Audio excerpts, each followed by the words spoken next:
There's no sound. I can hear you, Alan.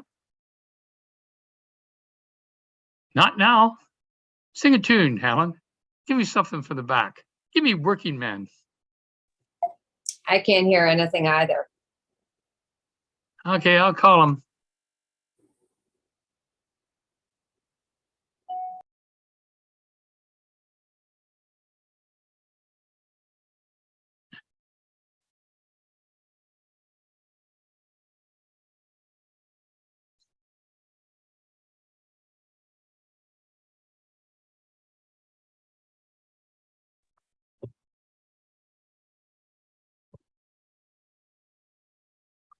Hey, Grech. Hey, we can't hear anything. Susan, Alan, or I.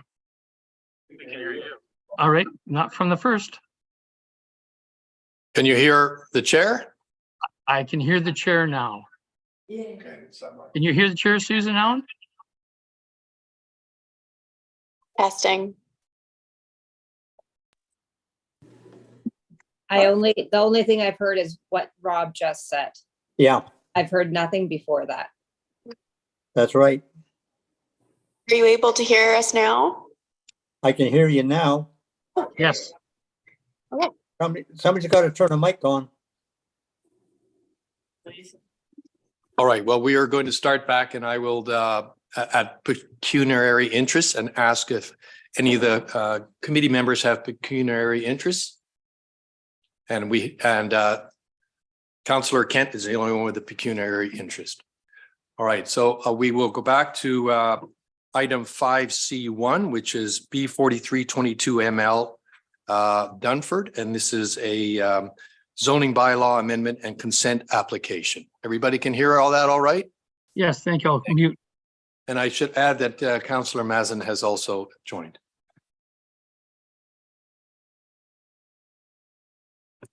Councillor Kent, could you repeat the reason for your? Yeah, I will need to withdraw from item 5D2 as I'm related to Rosemary Grand. Thank you. Ms. Crowder, if you could tell us about this application. Thank you, Chair Bosenworth. The first applications to be heard are concurrent consent application B4322ML and zoning bylaw amendment application ZBA 4822ML bylaw 2022-168 in the name of Dunford. The subject property is known municipally as 1111 Shanamere Road, Unit 2. I would direct committee's attention to the submitted consent and zoning sketch on page 33 of the agenda package.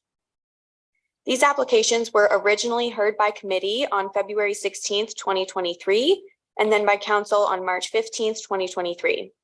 Council referred the matter back to Planning Committee for a more fulsome discussion respecting proposed revisions to the applications. The amended consent application continues to involve the creation of one new residential lot with a right-of-way over an existing driveway in favor of the retained lot. However, the lot configurations have been adjusted, resulting in altered lot frontages and areas. The amended zoning bylaw amendment application involves an exemption to permit a reduced frontage of 248 feet for the severed lot, where 300 feet is required based on zoning. An exemption to permit a first-story boathouse width of 64 feet on the retained lot, where a maximum first-story width of 60.1 feet is permitted.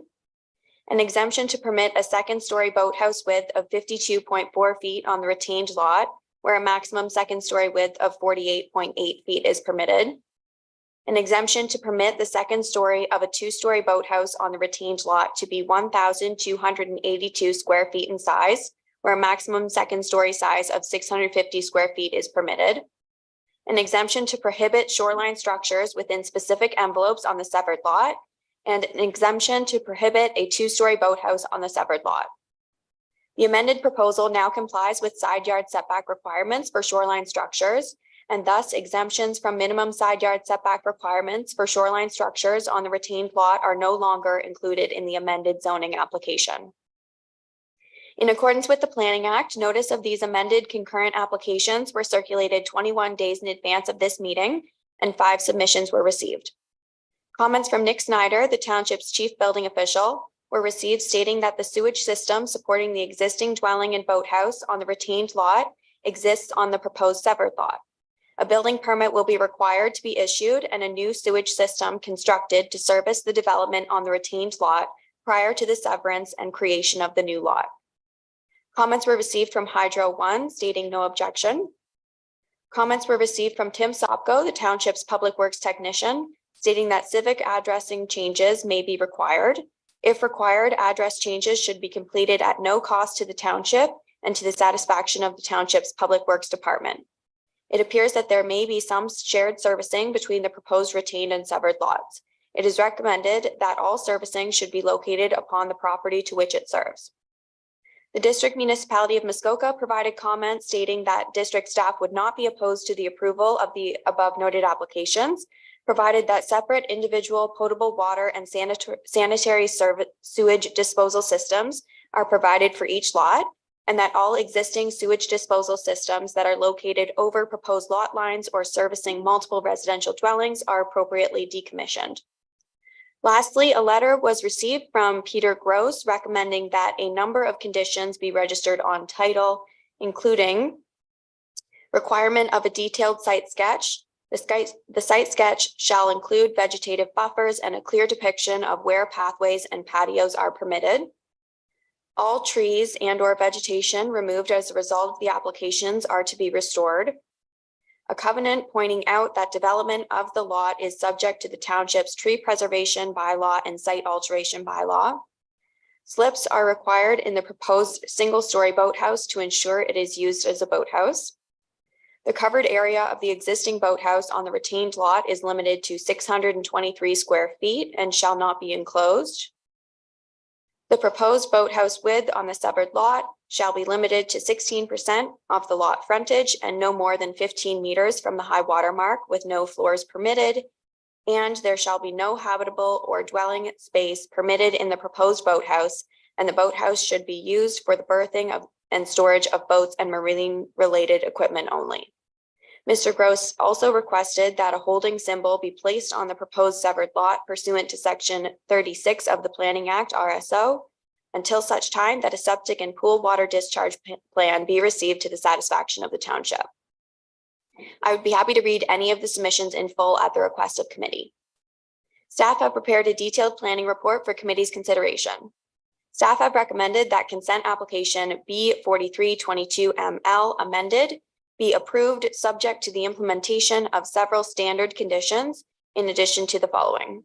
That a treatment unit and septic bed be installed to service the existing dwelling and boathouse on the retained lot to the satisfaction of the township, and that zoning exemptions be approved to permit a reduced lot frontage for the severed lot, to permit the lower and upper story of a two-story boathouse on the retained lot to be over width, to permit the second story of a two-story boathouse on the retained lot to be oversized, to prohibit shoreline structures in specific locations on the severed lot, and to prohibit a two-story boathouse on the severed lot.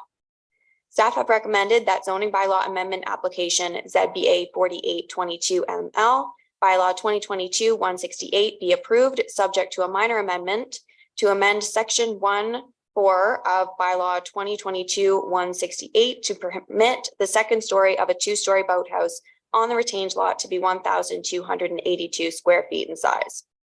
I have no further comments at this time, but I'm happy to assist committee with any questions. Thank you. Thank you very much. Is the applicant's agent here? Good morning, Chair Bosworth. It's nice to see you back. Good morning, committee. I will remind you, Mr. Allen, that you have 5 minutes. Thank you very much. My name is Ryan Allen. I am the professional planner and agent for Stan Dunford, the applicant. My address is 104 Kimberley Avenue, Bracebridge, Ontario, P1L1Z8. Thank you, Ms. Crowder, for providing a very detailed overview of the history and the proposed changes related to this revised severance plan. I do have a brief presentation, if that could be queued up, please. The details of the application are effectively the same. One new lot is proposed along with one new right-of-way. Next slide, please, when you have a chance. And the The primary change to the proposed severance plan is a revised lot configuration that specifically relocates the new lot line to be set back 45 feet from the existing dock and boathouse on the retained lot, as well as restrictions on prohibiting a future two-story boathouse on the new severed lot. And the consequence of readjusting this lot line will be that the future dock and boathouse on the new severed lot will comply with the standard requirements of the bylaw. Next slide, please. This is the original severance proposal. You'll see that the lot line is projected very close to the existing dock and boathouse. Next slide, please. This is the revised severance plan. So since the meeting in February, there's been some survey work that has been done that's confirmed the setback of the existing swimming pool to be in compliance. There's also survey details provided related to the existing dock and boathouse to confirm its location and accurate size.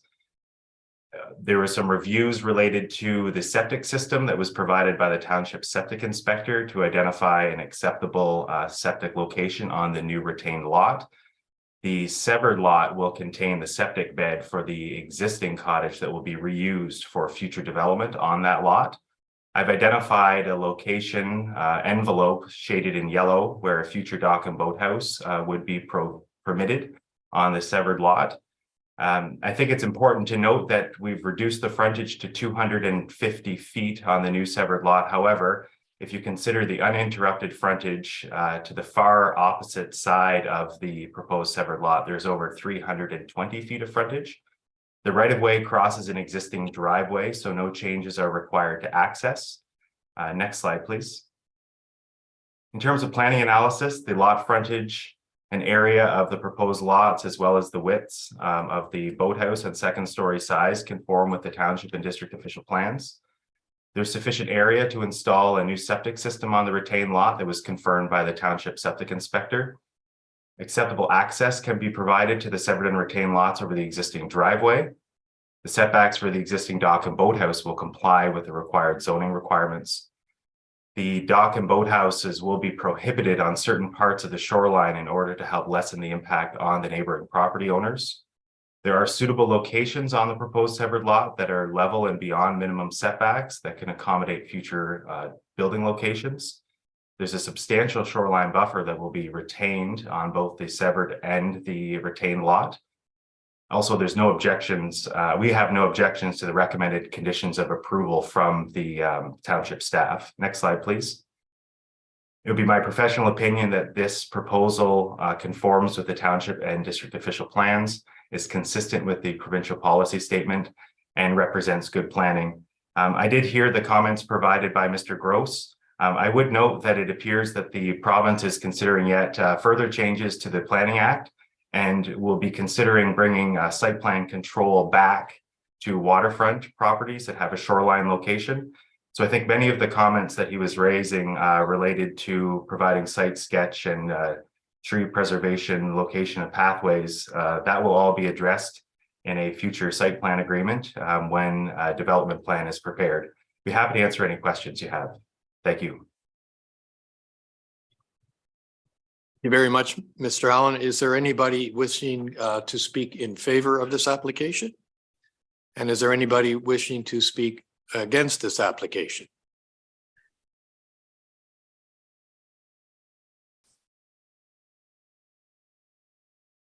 Ms. Poirier?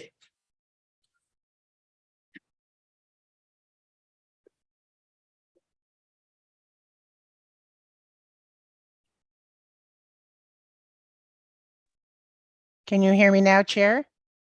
Yes, I can. Wonderful. Thank you very much. Good morning, everyone, and thank you very much for allowing me to speak. I'm not here to speak in opposition to the application. We very much appreciate the efforts made by the applicant, along with staff, to bring this application into better compliance with the zoning bylaw requirements. We are concerned, I represent several of the neighbors, as you know, adjacent to this property, about overdevelopment in the bay, the fact that we will have an oversized boathouse on the retained lot, and that in conjunction with notwithstanding the fact they're not part of this application, some of the shoreline development that has occurred on some of the adjacent lots. Ms. Crowder has outlined for you the conditions that we are seeking to have embedded in a development agreement to be registered on title or the zoning bylaw, as well as a holding provision to be placed on the zoning bylaw until the septic system is installed to ensure that happens. I agree with Mr. Ryan that the province is reconsidering site plan control. However, it's not in effect at this time. There is no opportunity to put it into the bylaw as a requirement once it's passed. So we would respectfully request that these conditions be put in to shrink wrap, if you will, the provisions for development of both these lots. I think I would like to use the township's phrase, it's a belts and suspenders approach. We understand that, but it's harmless. It doesn't affect the development rights of the property owner, but it does ensure that the development will occur as proposed. It's my understanding from speaking with staff, and I did send these conditions requests over to staff yesterday, as well as Mr. Ryan.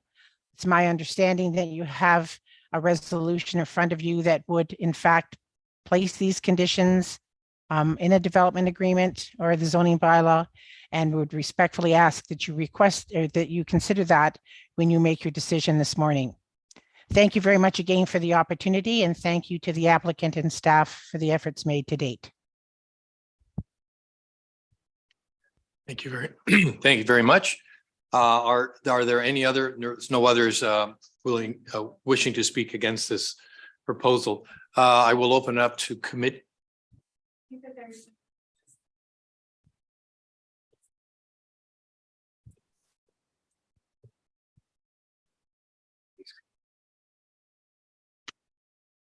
If someone's speaking, we cannot hear. There may be some more input here. We're just trying to clarify. Thank you. No, very well. All right, so let me open it up to questions before we read the resolution to further understand this application. Any questions from council to either the applicant or any of the speakers? Seeing none. Which one do you want to do?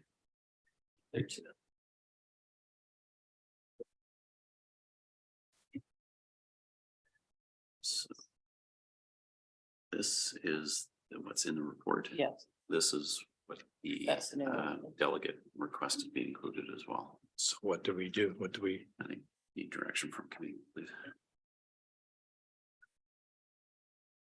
So committee, we have a resolution that was recommended, that was in the report.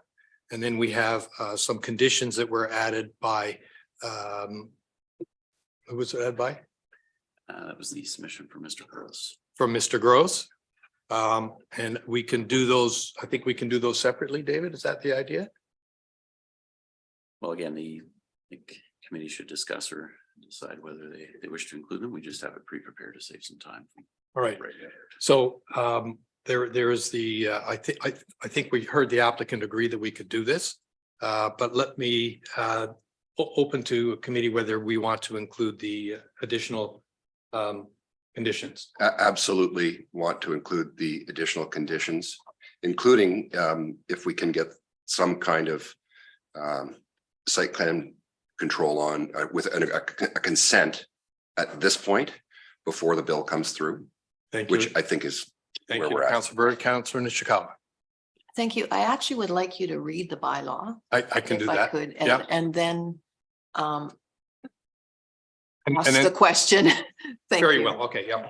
All right. So the first bylaw, the first half, and I guess, David, would this just be part of it? Like, would I read it sequentially? We've taken that and combined it, just added. Oh, I see. Very well. Okay. So this is cumulative. So the bylaw completed with the extra comments are, be it resolved that planning committee recommend to township council the consent application B 4322 ML Dunford be approved subject to the following conditions. That a satisfactory registrable description of the severed lot, together with any required rights of way or easements, be submitted to the township, along with a registered copy of the reference plan.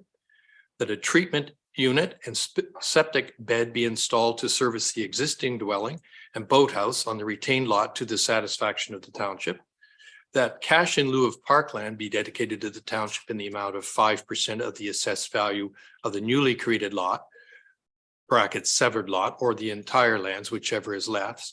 And that zoning exemptions be approved to permit a reduced lot frontage for the severed lot, to permit the lower and upper story of the two-story boathouse on the retained lot to be over width, to permit the second story of the two-story boathouse on the retained lot to be oversized, to prohibit shoreline structures on specific locations on the severed lot, and to prohibit a two-story boathouse on the severed lot. That a consent agreement be entered into pursuant to section 5126 of the Planning Act and registered on title to the subject property, and which is to include the following provisions. Requirement of a detailed site sketch. The site sketch shall include vegetative buffers and a clear depiction of where pathways and patios are permitted. All trees and or vegetations removed as a result of the application are to be restored. A covenant pointing out that the development of the lot is subject to the township's tree preservations bylaw and site alteration bylaw. Slips are required in the proposed single-story boathouse to ensure that it is used as a boathouse. The covered area of the existing boathouse to be retained on the retained lot is limited to 623 square feet and shall not be enclosed. The proposed boathouse width on the severed lot shall be limited to 16% of the lot frontage and no more than 15 meters from the high water mark, with no floors permitted. And there shall be no habitable or dwelling space permitted in the proposed boathouse, and the boathouse should be used for the berthing and storage of boats and marine related equipment only. Councillor Zatz. Thank you. Through you. I did not hear you reference the zoning bylaw amendment, unless I missed it, in terms of the permitting of the second story. Do we have to read that separately, or was that embedded in the? I just want to make sure we didn't overlook that. The decision on the consent. Yes. Recommended conditions. The next resolution will be the zoning amendment. Thank you. It includes the. Well, let me read the zoning amendment as well. Thank you for that, Councillor Zavitz. Be it resolved that planning recommend to Township Council that zoning bylaw amendment ZBA 4822 Dunford be approved subject to the following minor amendments. That section 1 IV of bylaw 2022-168 be amended to permit the second story of a two-story boathouse on the retained lot to be 1,282 square feet, and that a holding symbol pursuant to section 36 of the Planning Act RSO 1990 be placed on the severed lot until such time that a septic and pool water discharge plan be submitted to the satisfactory of the township. So those are the two resolutions. We can discuss them both at the same time, and then I will have them both approved separately. So any further discussion? So we will have a vote on the first one. All those in favor? That's approved. Can I ask opposed? Any opposed? Thank you. On the second one, be it resolved, which is bylaw 2022-168. All those in favor? Any opposed? That has passed. Thank you very much.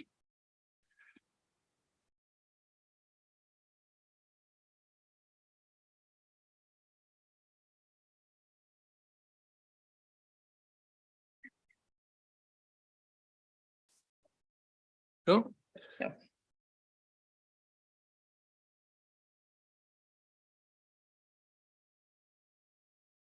The next item on our agenda is B 30/22. Thank you. Councillor Edwards. Yes, thank you, Chair.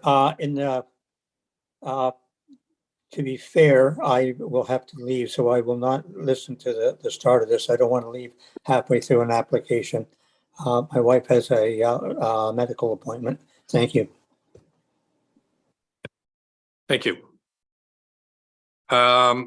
This is Byers and Ledgers and Mr. Soya.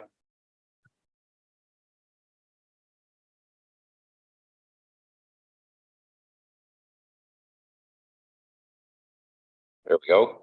Thank you, Chair Rosenworth. The next applications to be heard are B 3022 ML and zoning bylaw amendment ZBA 0523 in the name of Byers and Ledger. And this subject property is located at 1428 Mortimer's Point Road. I would direct committee's attention to the severance sketch on page 63 of the agenda package. And the purpose and effect of the application is to create one new vacant lot. The proposed, or this is the consent application, the proposed severed lot is vacant and forested, and the proposed retained lot contains a dwelling and is otherwise also forested. Please do note that, and this is also explained in the staff report, the sketch on page 63 has some differences compared to the consent sketch that was circulated with the public notice. After circulation, the applicant had made some revisions to the proposed boundaries of the severed and retained lots. While the general purpose and effect of the application has remained the same, the revised sketch also shows a revised proposed lot configuration and updated proposed lot sizes and lot frontages due to those revisions. Both the circulated and the revised severance sketches are shown in the staff report on pages 43 and 44 of today's agenda package for comparison purposes. With regards to these revisions, please note that the planning analysis completed by staff and detailed in the staff report fully considered the revised proposal. However, one other minor additional item to note is that the staff report described the retained lot as having a proposed lot frontage of 330 feet. This dimension should actually read 350 feet, as the revised retained lot includes a portion of a private road that was previously shown as being part of the severed lot. So with that additional 20 feet being added on, it's a 350-foot proposed frontage for the retained lot. The purpose and effect of bylaw 2023-026 is to permit the severed and retained lots to each have reduced lot frontages on a Class B district road. So in this case, Mortimer's Point Road is also known as District Road 26 and is identified as a district Class B road, where the township's zoning bylaw requires a minimum lot frontage of 443 feet. In this case, and as is shown in figure 3 of the staff report, the proposed severed lot is to have a lot frontage of 311.62 feet, and the retained lot is to have a lot frontage of 350 feet. And exemptions are therefore requested. Notice of this public meeting was circulated 20 days in advance of today's meeting in accordance with the Planning Act, and 6 submissions have been received to date. The district municipality of Muskoka has submitted comments advising that district staff would not be opposed to the approval of the applications, subject to several conditions, including a road widening and agreement with regards to the location of wells in relation to the road, the issuance of entrance permits, and with regards to deer wintering habitat, the conservation of conifer thermal cover, deer feeding areas, and movement corridors. The township's development services department has advised they have no objection. And the township's public works department has noted that civic addressing changes may be required and that any changes are to be completed at no cost to the township and to the satisfaction of the township's public works department. Hydro One is advised they have no comments or concerns, and 2 public submissions have been submitted.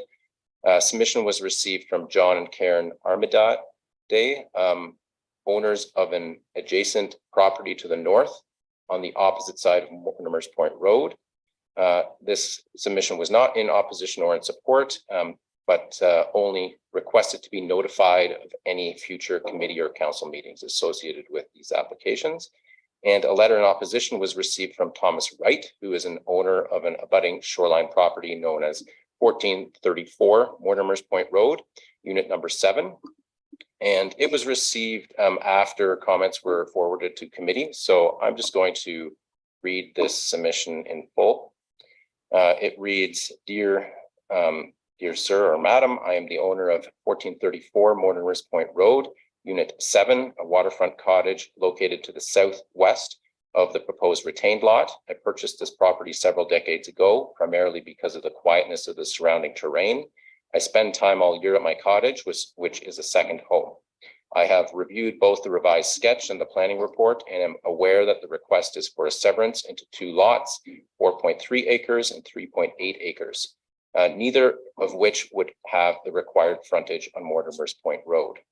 2-tier development should not be permitted in this case, as the separation of a private road or right-of-way, not a public road.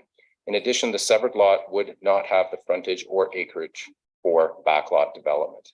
I'm adamantly opposed to any development building on the severed lot. If council approves this application, I would request that any building be required to be located on or near Mortimer's Point Road, away from the private road and the lake. And I agree with the recommendations of the planning report. And that's signed Thomas Charles Wright. So staff have prepared a detailed planning report for committee's consideration and have recommended that approval of the severance application and approval of the zoning bylaw amendment be denied. As is outlined in the staff report, these applications would facilitate the creation of a severed lot that would form a second tier of development between the shoreline of Lake Muskoka and Mortimer's Point Road, which in the opinion of staff would not conform to the waterfront designation development policies of the township's official plan. And I have no further comments at this time, but would be happy to answer any questions from committee. Thank you. Thank you very much, Mr. Soya. The applicant's agent, I believe, is online. Ms. Ledger, you have 5 minutes. Thank you very much. Good morning, committee and staff. Terry Ledger, agent for the applicant, 167 Medora Street, Port Carling, P0B1J0. And I just want to thank Mr. Soya. We've discussed this at great length, I'm sure you can imagine. And he's been very helpful also with the owner. So I just wanted to thank him for that. So this property is now entering into ownership of the 4th generation.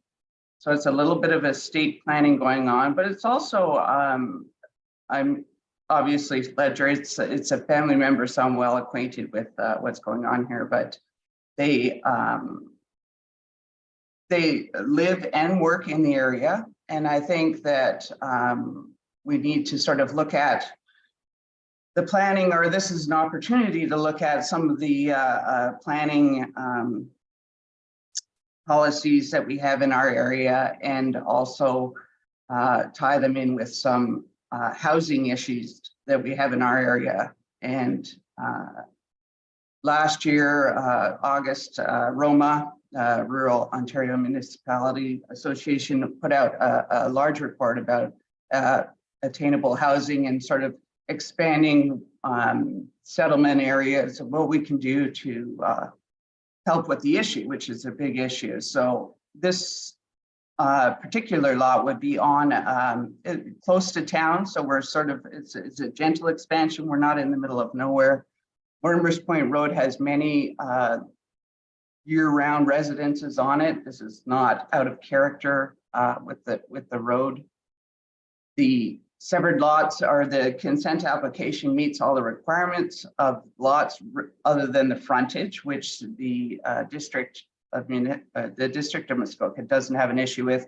It's usually, this is usually for entrances and safety, and the entrances actually already exist. So we're not creating any new entrances here. So everything's in place for that. So, and also this is, the new lot will be a home for Kelly and Steve Ledger, who have a home in town. So what that also does is free up some housing within the community, which is for younger couples, etc., which is also a consideration. So that's kind of a bigger picture look at what's going on here.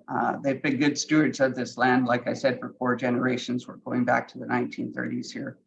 And lastly, I do also appreciate second tier development, and I understand we don't want a Wasaga Beach kind of event happening here, but I can say that both lots are quite large, and the owners have no issues with having a much larger rear yard setback, perhaps at least 200 feet, which is a 60.1 meter setback, which would ensure that the building is done closer to Mortimer's Point Road, which is the intent anyway. It's meant to be a year-round home. And I'm here to answer any other questions. Thank you. Thank you very much. Is there anybody else wishing to speak in favor of this application?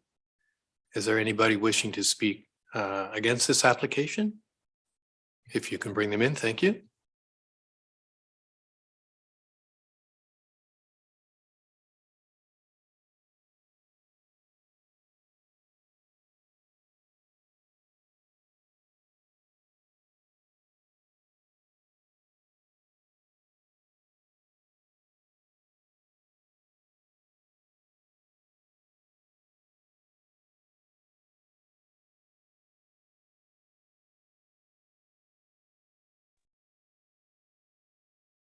Hello? You can hear us? Are you speaking to me, John Amerdale? Yes. Okay, thank you. Yes. Do you want me to speak now? Yes, please start with your name and address, and you have 2 minutes. Thank you. My name is John Amerdale. I'm speaking for my wife and me, Karen Rankin Amerdale. We're neighbors. We own a couple hundred acres across the street and down the street, and we have a cottage also. Big fans of the Ledgers. Steve's a major supplier for me, built a couple of docks for us, so we're big fans of the family. I was not planning to speak, but I'm going to just because of what Terry said. I spent my whole career in the development industry, and I've also been involved in Muskoka on the Attainable Housing Committee, on the Housing Task Force, on the Habitat for Humanity build for Bala. I'm a huge stakeholder. I spent half of my life up there, and I love Muskoka like we all do.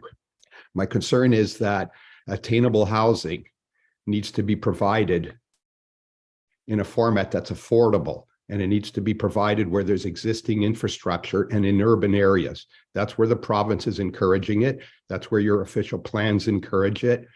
And to think that rural development is the way to solve our attainable housing crisis, I think is totally inappropriate. These lots are worth $300,000-400,000 grand. So when you start with a $300,000-400,000 grand lot and you put in a septic and you put in water and you build a house, you're at $800,000-900,000. I know because I own several lots that I could be building on that street as well.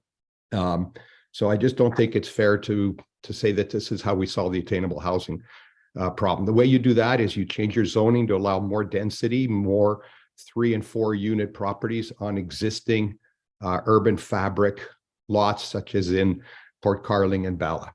That's all I have to say. Thank you. Thank you very much. Anybody else to speak against this? Very well. Let me turn it over to committee for questions. Councillor Nishikawa. Thank you. I just wanted to look to Sam, I suppose. Do you see a possibility of either tree planting? Well, there's a couple of things here. It was noted that the right-of-way should be widened in the report, or the access road was widened. So can that happen, and how wide would that recommendation be? And also then, what do you see as that borderline or tree line or whatever we would like to put there, to protect that 2-tier development? Mr. Sawyer. To you, Mr. Chair. So a few different questions there.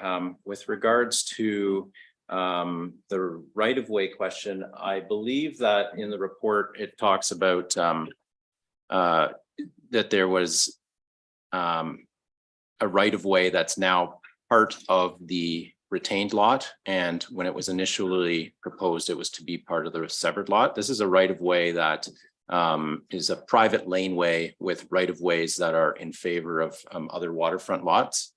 And it's I believe that all that was meant in the report by mentioning that was to indicate that it's part of the retained lot and curves around and then follows the southern boundary of both the retained and severed lots. So I don't know if that that may not answer your question, but I believe that that is the only time where that right of way is mentioned. So happy to discuss that further if that doesn't answer it.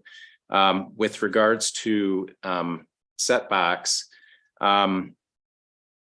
this lot, the main issue that staff had or have with this application is with regards to official plan policies, which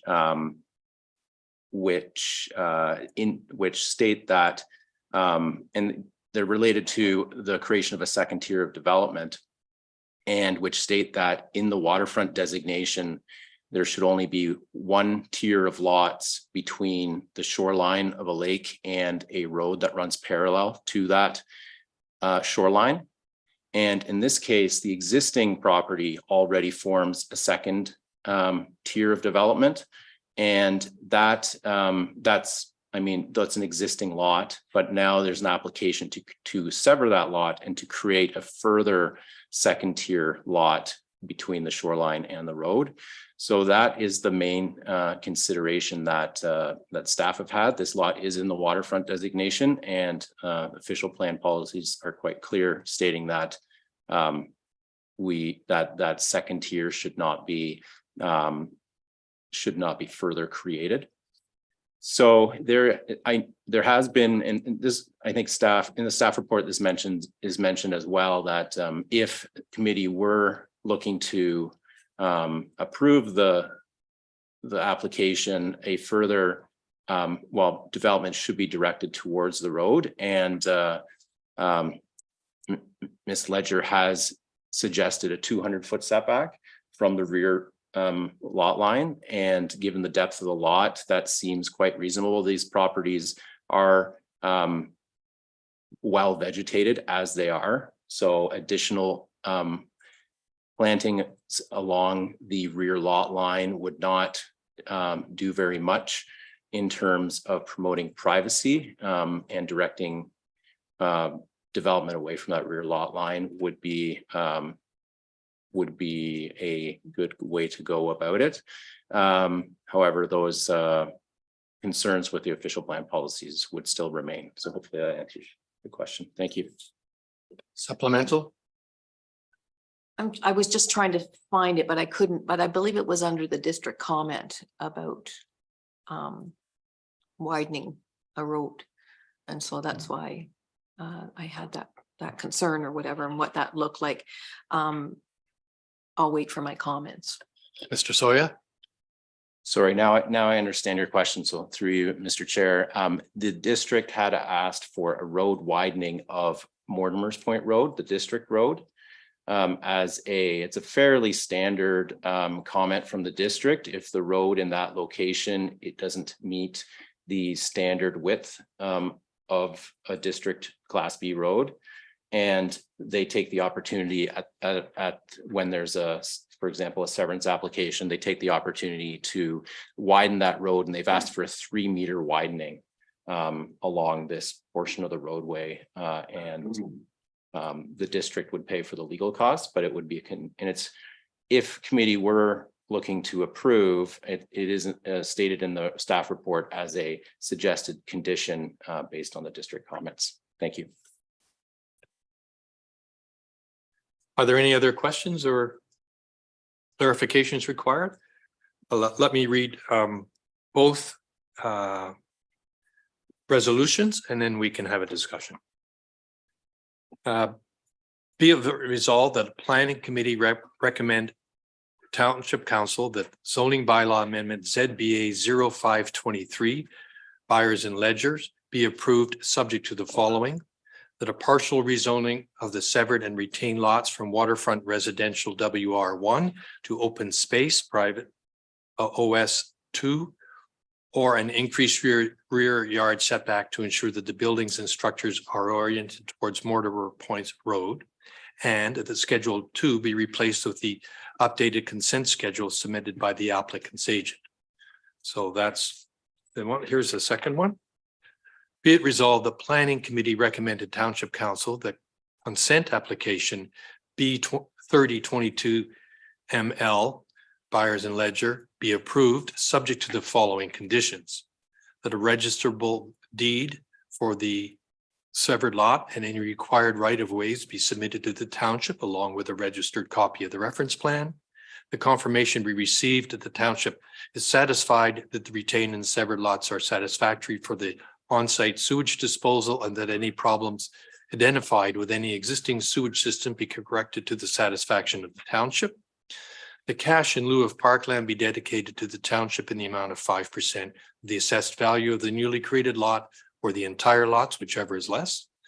The confirmation be received that entrance permits are available from the district municipality of Muskoka for the severed and retained lots from Mortimer's Point Road. That a 3-meter road widening across the frontage of Mortimer's Point Road of the severed and retained lots be dedicated to the district municipality of Muskoka for road widening purposes. That an agreement be entered into the district with the district municipality of Muskoka pursuant to sections 51-26 of the Planning Act and registered on title respecting the locations of wells in relations to Mortimer's Point Road, and that a zoning bylaw amendment be approved to permit the severed and retained lots each have reduced lot frontages on Class B district roads. So those are the two resolutions open for discussion. Councillor Nishikawa. Thank you. I would be in favor of this particular application, and I would just say that I've been concerned about this type of thing for a long time, as in where else are we going to create lots? Interestingly, the comments about Bala and Port Carling, I'm just going to talk about Bala. There are no lots available in Bala. It's the reality. And again, how I look at this is this type of development has already been established on Mortimer's Point Road. We already know there's a 2-tier, depending on where you're driving. We've had, well, this particular property is notable. That doesn't seem to be taking away from the waterfront at all, in my opinion. The lot sizes, I think, are very generous. Everything about the application, I like to get a lot available that somebody could put a house on, and not everything has to be $800,000 or whatever that number is. And quite frankly, that's not any of my business of how much somebody pays to have a home. You know, that there could be a whole family thing going on here. You know, that's not part of this application. So I would say that this does meet, in my opinion, our attempt to create housing, and I'm saying it, not necessarily attainable housing period. And that's why I would be in favor of this application and all the amendments that are put in there. Thank you. Thank you, Councillor Nishikawa. Thoughtful comments. Comments from any of the other committee members? Councillor Roberts, thank you. Thank you, Chair, and through you. I'm somewhat supportive of what Councillor Nishikawa just said, but on the other hand, I'm always concerned if I'm, have to give a real hard thought when I would elect to go against the planner's recommendation. And so I think, Mr. Soya, you said that it was contrary to what we have in the official plan was the main concern. Is that correct? Soya? Thank you through you, Mr. Chair. That is correct. That was the main concern. Staff have also looked at the property in terms of size and done a comparison to what back lot sizes would typically be required. So in a typical situation where there's one tier of development, then a road that parallels the shoreline, and then still in the waterfront designation backlots, those backlots are required to have 5 acres of lot area and 660 feet of lot frontage. So in comparison, this is creating a second tier of development, although I've noted that it's not separated by a road, but both frontages would be quite a bit less than a typical backlot. They're both between 300 and 400 feet. The severed lot around 310 feet, and the retained lot about 350 feet. And both lots also would not meet the 5 acre minimum that is typically required for backlots. So it's a combination of those factors. And yeah, it's primarily those factors and the deficient frontage on the district road as well. Thank you. Chair, just a supplemental comment then. Of course. Thank you. I'm hearing loud and clear for everyone about attainable housing. And in order to get attainable housing in many cases is going to be the domino effect, i.e. people with means moving to another location and freeing up a property that could be rented by someone else. It just sort of dominoes down. And I'm very, very supportive of that kind of idea. I think we've got to do something about attainable housing. We must, not got, we must do something about attainable housing. And so that's my position. Thank you. Thank you, Mr. Roberts. Director Pink, do you have any comments on this topic? Sure. Thank you, Chair. Just wanted to point out, I certainly share committee members' objectives in the official plan, objectives of trying to provide additional housing opportunities, whether attainable or not. I think I would caution committee that it's likely backlot waterfront development, or in this case, really second tier waterfront development, is likely not to be attainable. But regardless, housing opportunity nonetheless, as committee member Nishikawa pointed out. I think I would just point out that through the official plan review, there wasn't a particularly, we determined there really isn't a shortage of rural land in the municipality. There is an ample supply, so it's not particularly that there's a shortage of rural land that this is needed. I think really the main message I would send, and certainly committee can continue the debate and the good discussion on the application, but just to be cognizant of precedent. If you were to take a 30,000 foot view of the township or any of our lakes, you'll see a ribbon of development of single tier waterfront lots with roads, particularly, ranging anywhere from several hundred to 500 to 1,000 feet back. And you can see that on any of the key plans attached to your agenda packages.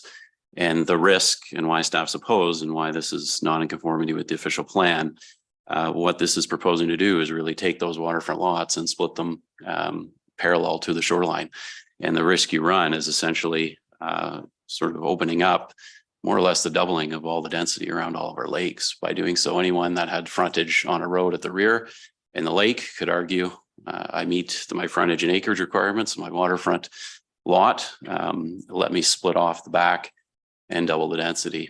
And that's why I think the official plan, again, the character development is that single tier around our lakes. And we do contemplate backlot development on the other side of the road at much lower densities. And that's the character and the vision laid out in the official plan and staff's concern with the current proposal. So just wanted to point that out for committee's information. Yeah, I hope committee did. Councillor Nishikawa. Thank you. Through you to you. I'm not quite sure. So I look at this very differently. I look at this as a person that's lived in the community, trying to raise a child. You need to be near a bus route, all of those things. Yes, we got lots of rural lots stuck in the middle of nowhere. This meets everything. And I also recognize Mortimer's Point Road is, whether we like it or not, and I will be bringing something forward in the future that we can try to reduce the speed limit, for some of those residents, but it's a very, very well-traveled road. It already has that appearance of 2 layers of development, if you want to say that. But on the other hand, that's only this time of year. You can't really see once the leaves and everything come out. And we didn't hear from that many people concerns about this application. I would have thought that all of these other folks that I'm guessing that those lots in the waterfront lots were subdivided off of this particular lot way back when. But we didn't hear from them necessarily to and even what John had mentioned, it didn't deter me because there was a mixed message there for me. I really think that this council needs to start looking and moving forward on these types of applications. Things are different than 20 years ago, for instance, and I would talk about the discussions that used to be on Walker's Point. You couldn't have development on the interior of the point.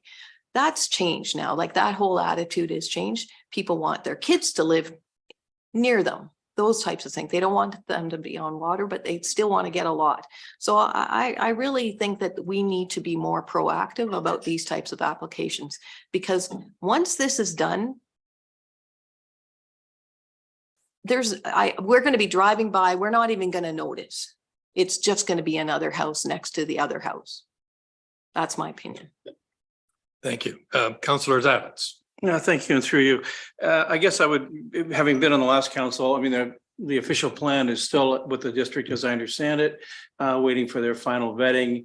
The ink is still wet on the document. I'm well recall all the discussions. I don't think we have any recourse but to support staff in their recommendation. I mean, this discussion, the kind of discussions we're having here now about housing, is sort of muddy to the task at hand, to my point. And I would have no problem supporting staff on their recommendation. Thank you. Mayor Kelly. Thank you, and through you, just a couple of thoughts so you understand where I'm landing on this. First of all, I thought it was just a really well prepared and thoughtful analysis done by our planning group. Very clear recommendation. There's clearly issues with this application, and specifically the 2-tier issue is one of them. The size of the lot, the road frontage, or other issues.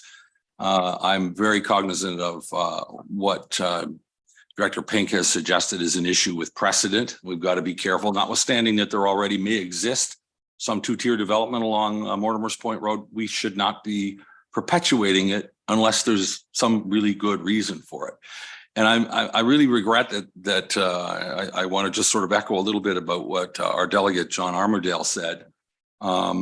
This is not a solution to any kind of attainable or other kind of new housing development. What we need to do is, and what we will be doing, you have my word on that, is refocusing on how to better develop already developed areas. If we've got an issue with 2-tier, if Councillor Nishikawa's point is correct, we need to go back and revisit the official plan and the policies that underlie it and decide that we're going to do something different. But I think it's a red herring to, this is, I think as Ms. Ledger said, a very clear and I think probably often repeated way of succession planning, particularly in agricultural properties and rural properties.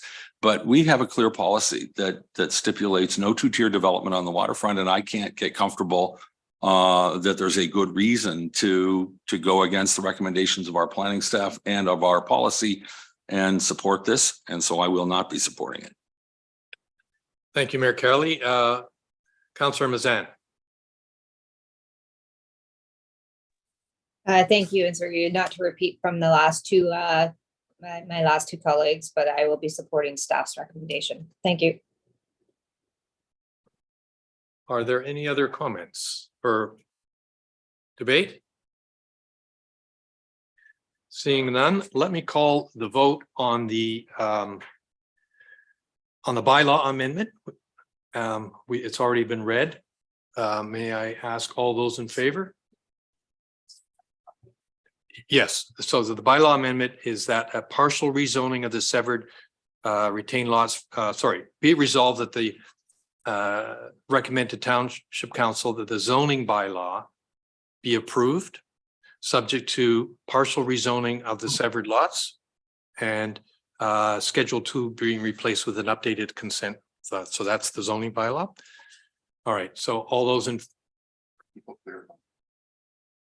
This is a no. Are all of the counselors? Good point. If you vote in favor, then it will be passed. If you don't vote in favor, it will not be passed. And therefore, we will be following staff recommendations. Is that clear? Is that clear to everybody? All right. So all those in favor? 2. All those opposed? Thank you very much. That one is denied.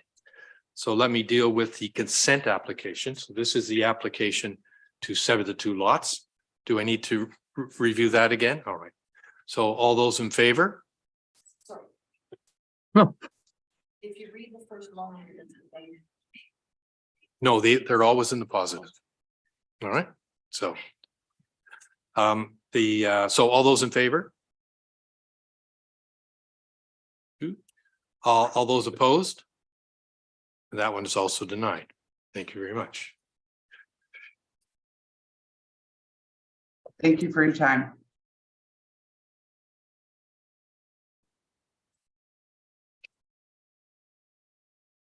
Where's the other one?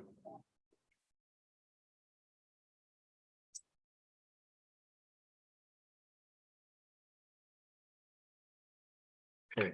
Oh. Our next do we need a 10-minute break? Come back at 10:30. All right, very well. No, I'm fine. Nope. Well, we have to schedule body functions, of course. Okay. Item number 3, B0123 ML Grech, and I believe this is Ms. Walker.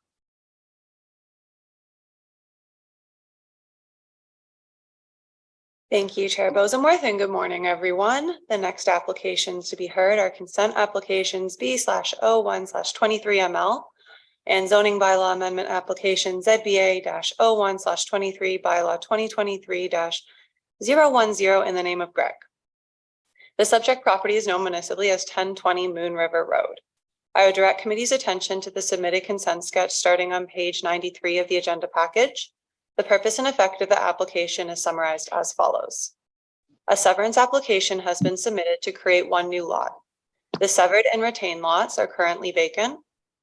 Bylaw 2023-010 will have the effect of permitting a dock as an accessory use to a residential dwelling unit on the retained and severed lot.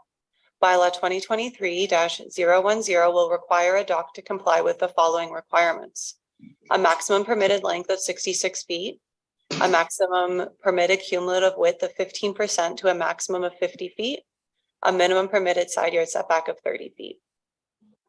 Notice of this public meeting under the Planning Act was circulated 21 days in advance of today's meeting, and 6 submissions have been received to date. Comments have been received by Nick Snyder, the Township's Chief Building Official, Tim Sopko, the Township's Public Works Technician, Curtis Savret, Planner for the District of Muskoka, the Canadian Pacific Railway, and Hydro One. These submissions were all circulated to committee prior to today's meeting, but I'm happy to read any submission at full at the request of committee. I prepared a detailed planning report for committee's consideration. If committee is considering approval of consent application B/01/23ML, in addition to the standard conditions of approval, which are outlined in the staff report, staff have recommended the following conditions: that a consent agreement be entered into with the township pursuant to section 5126 of the Planning Act and registered on title, wherein the owner agrees to implement the recommendations of the scoped environmental impact study dated December 2022, prepared by Riverstone Environmental Solutions. The owner agrees to implement the recommendations of the D4 guideline report dated November 2022, prepared by Azimuth Environmental Consulting Incorporated. The owner agrees to include in all property and tenancy agreements and offers of purchase and sale notification that the adjacent railway, right-of-way, and/or yard, as per comments provided by the Canadian Pacific Railway. Staff have also recommended that a satisfactory noise impact study be completed by a qualified professional to assess the impact and ensure compatibility of the Canadian Pacific Railway corridor on the future development of the retained and severed lot, and that any recommendations be implemented to the satisfaction of the township. That confirmation be received that entrance permits are available for the severed and retained lots, and that zoning bylaw amendment to rezone the wetland communities and wetland buffers identified in the scoped environmental impact study prepared by Riverstone Environmental Solutions from Rural Area 2 RU2 to Environmental Protection EP1 be approved. Staff have recommended that zoning bylaw amendment application ZBA-01/23 bylaw 2023-010 Grech be approved subject to the following minor amendments. That wetland communities and wetland buffers identified in the scoped environmental impact study dated December 2022, prepared by Riverstone Environmental Solutions, be rezoned from Rural Area 2 RU2 to Environmental Protection EP1. That stairs not exceeding 6 feet in width and landings not exceeding 50 square feet in size be permitted within 66 feet of the high water mark on the severed and retained lots. That the dock envelope on the severed lot be restricted to a portion of the shoreline as identified in the scoped environmental impact study dated December 2022, prepared by Riverstone Environmental Solutions, and that the severed and retained lots each be permitted a single dock not exceeding a maximum length of 30 feet and a maximum width of 8 feet. I have no further comments, but I'm happy to assist committee with any questions. Thank you. Thank you very much. Is the applicant's agent wishing to speak? I see Mr. Hungerford. Please go ahead, name and address, and you have 5 minutes.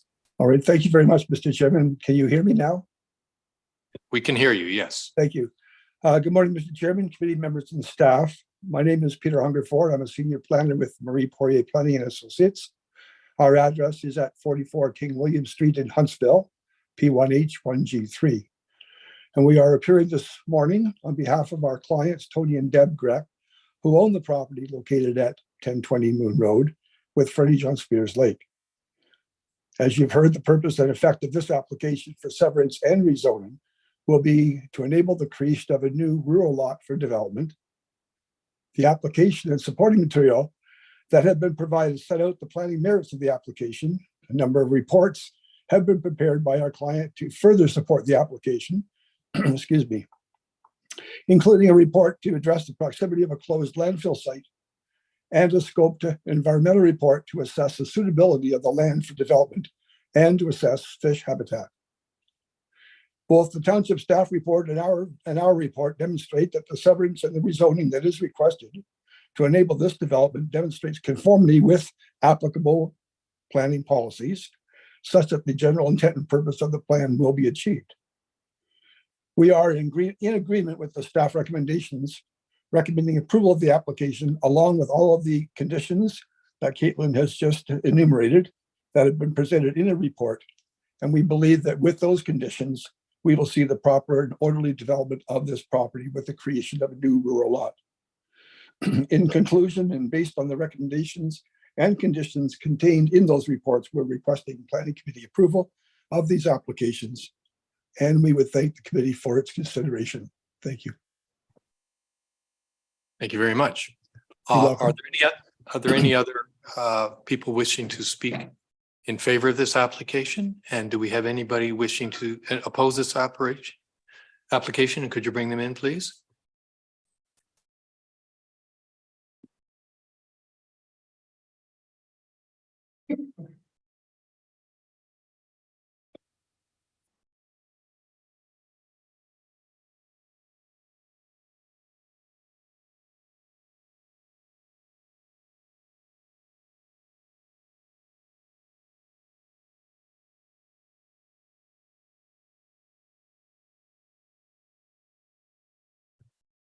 Mr. Murray?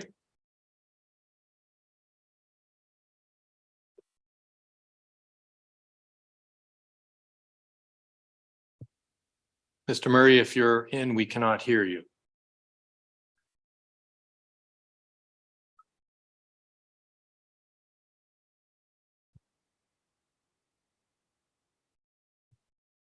Very well. We can see you, Mr. Murray. Would you like to say hello?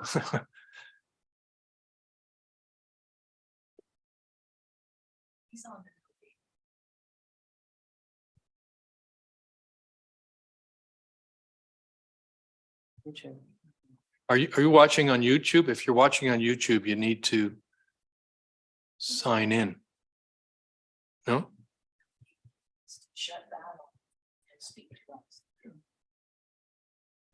If you can turn off your YouTube, please.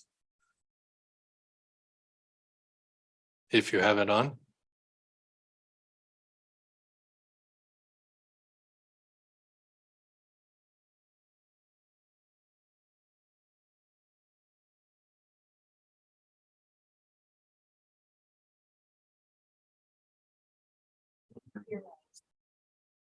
Yeah. Can you hear us, Mr. Murray? Oh, technical support. All right.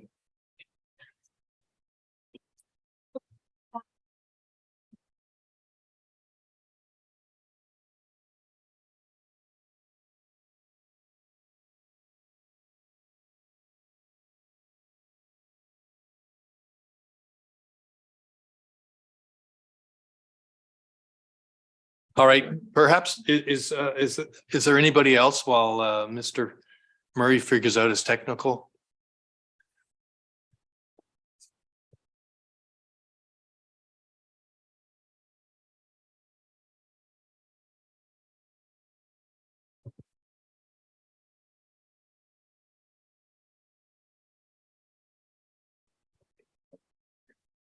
Mr. Vlad Trakchev? Perhaps if you could come in while Mr. Murray figures out. Mr. Murray, can you talk to us and let us know whether you're connected or not?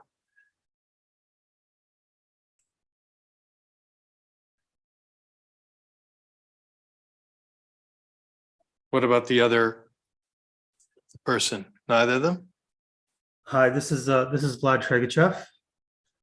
Please go ahead, Vlad. State your name and address, and you have Sure. 5 minutes. Sure. This is Vlad Tregachev. I'm the owner of the adjoining property.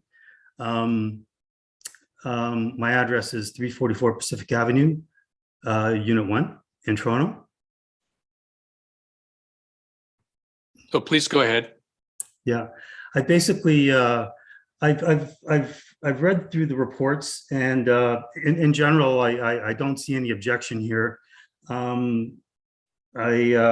There, as far as the severance is concerned, I have no issues with the severance. I think that's fine. I do have some questions regarding the dock sizes. I think that in one of the reports, I understand that there's a standard from Muskoka of 30 feet in length and 8 feet in width, and that includes, in addition to that, there's a landing and 6 feet of width of stairs. I think that's fine, but the way it was presented here, 66 feet in length, maximum permitted cumulative width of 15% of the lot frontage, and a maximum of 50 feet, and a side yard setback. I think that the way it reads here, it seems it's a bit excessive. Would it be possible to get a little more detail of what this proposal would actually look like? Thank you for that. I'll ask Ms. Walker to reply. Thank you, and through you, Chair.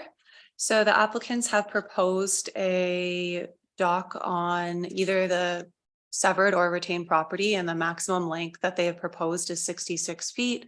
The maximum width would be 15% to a maximum of 50 feet, and the maximum or minimum side yard setback in this case would be 30 feet.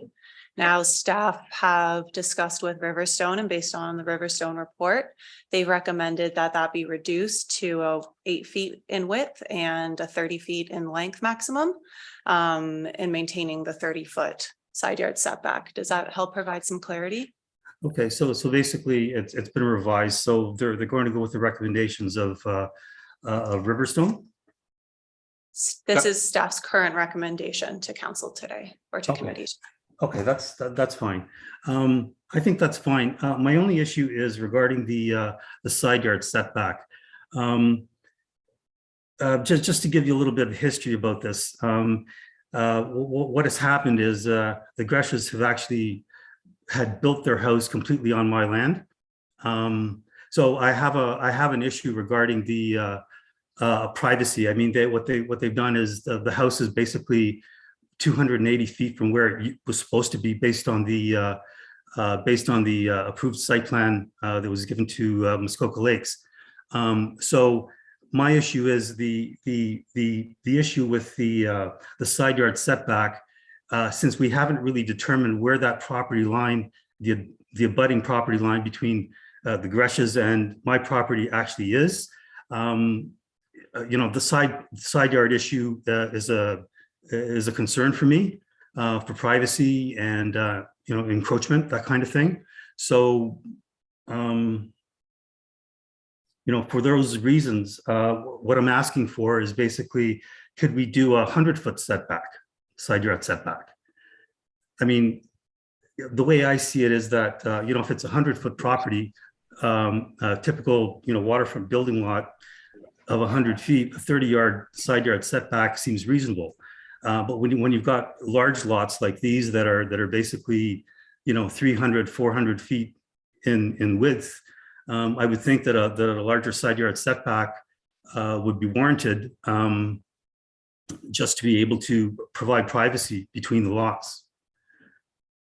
So basically, as it stands, like I said, I don't have an issue at all with the severance part of it. But the particulars about the docks, I can't accept, and I won't be supporting.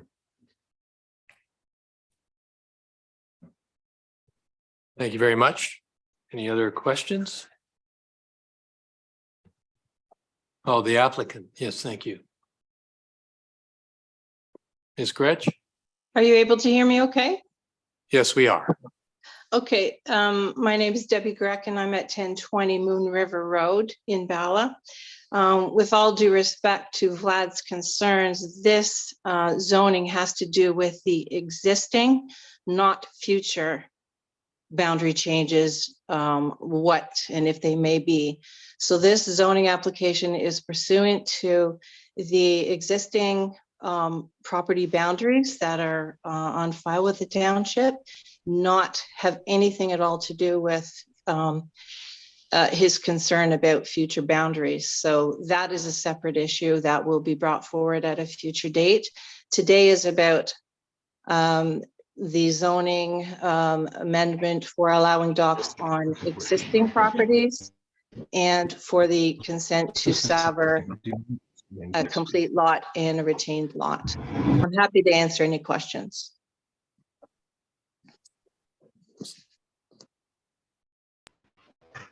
Mr. Murray, are you now connected? Apparently not.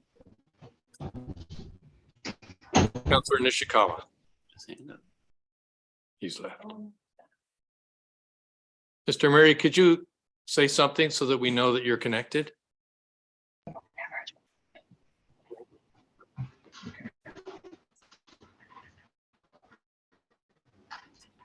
Mr. Murray, could you please say something? We haven't heard you yet. Yes, can you hear me? Sorry, I apologize, Mr. Chair and committee members. Finally connected. Can you Good. hear me? Yes, we can. That's great news. If you can start with your name and address, and you have 5 minutes. Yes, thank you. I apologize again for those technical difficulties and for the delay. My name is Joe Murray. Address is 280 Manitoba Street in Bracebridge, Ontario. I'm a lawyer with Who's Law Professional Corporation. I'm appearing on behalf of Vlad Tregachev, who's the owner of the abutting lands to the west of the subject property retained in severed lands. My comments are limited to the size and the setback of the dock. Mr. Tregachev is likely provided information about what our objections are, but we are against the dimensions and the setbacks proposed by the applicant in their materials. We support the township's position of the size of the dock being 30 feet in length and 8 feet in width, given the size of the lake being a rather small lake. Our submission is this size makes sense. It's less intrusive, more privacy. Relating to the setback of 30 feet, it's my understanding that this 30-foot setback is consistent with the setbacks that are in the waterfront zone. But notwithstanding that, our respectful position is that given the size of the properties, they're retained and severed properties are large. They have large frontages. The small size of the lake, the fact that there is a building encroachment issue, so that's potentially that these lot lines may shift to the west, and for privacy purposes, a 100-foot setback for the dock. And subject to the questions you may have, those would be my respectful submissions. Thank you very much. Any other questions from council or committee? Councilor Nishikawa. Thank you. My question would be to David Pink, if I could. So I am concerned about, I don't have an issue with the staff's recommendation about the dock. I am concerned when I look at the sketch where the one lot line appears to have encroachments from the neighboring property. And could you just confirm with me that that is a separate application that would come forward? Like, it sounds like it's a private civil suit or civil discussion on that, and it's not something that we can correct today. Director Pink, for instance. Thank you, through you, the chair. Yes, staff is aware generally of the background information of what's occurred. I think the best way really to sum it up is yes, it's a separate matter. We have discussed with legal counsel to ensure, and what you have before you is an application to subdivide a property that is vacant. There does happen to be construction on an adjacent property. That's a separate civil matter between those two parties. Thank you. There's two. That was just a. All right. Okay. Any further? Councilor Zavitz. Thank you, and through you. I think staff has done a great job of ratcheting down the conditions. I love how this report is put together. I guess if I had one question of staff, has there been any discussion about the access off of Moon River Road to driveways in those two new lots, the retained and the severed lots? Through you, Chair. The Township's Public Works Department has just commented that a standard condition be imposed on the condition that access can be granted to both lots so that there is appropriate access to both properties.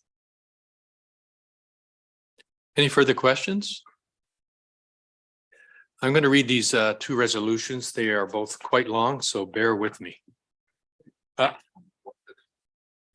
One at a time. Fair enough. Thank you. Yep. Yeah, fair enough. All right. So we will do the zoning bylaw one first. Be it resolved, the Planning Committee recommend to Township Council that zoning bylaw amendment ZBA 123 be approved subject to the following minor amendments. The wetland communities and wetland buffers identified in the scoped environmental impact study dated December 22, prepared by Riverstone Environmental Solutions, be zoned from rural area RU2 to environmental protection EP1. The stairs not exceeding 6 feet in width and landings not exceeding 50 square feet in size be permitted within 66 feet from the high water mark on the severed and retained lots. That a dock envelope on a severed lot be restricted to a portion of the shoreline as identified in the scope environmental impact study dated December 22nd, prepared by Riverstone Environmental Solutions, and that the severed and retained lots each be permitted a single dock not exceeding the maximum length of 30 feet and a maximum width of 8 feet. Or is there any discussion on that point? So I call the vote. All those in favor? All those opposed? That is carried.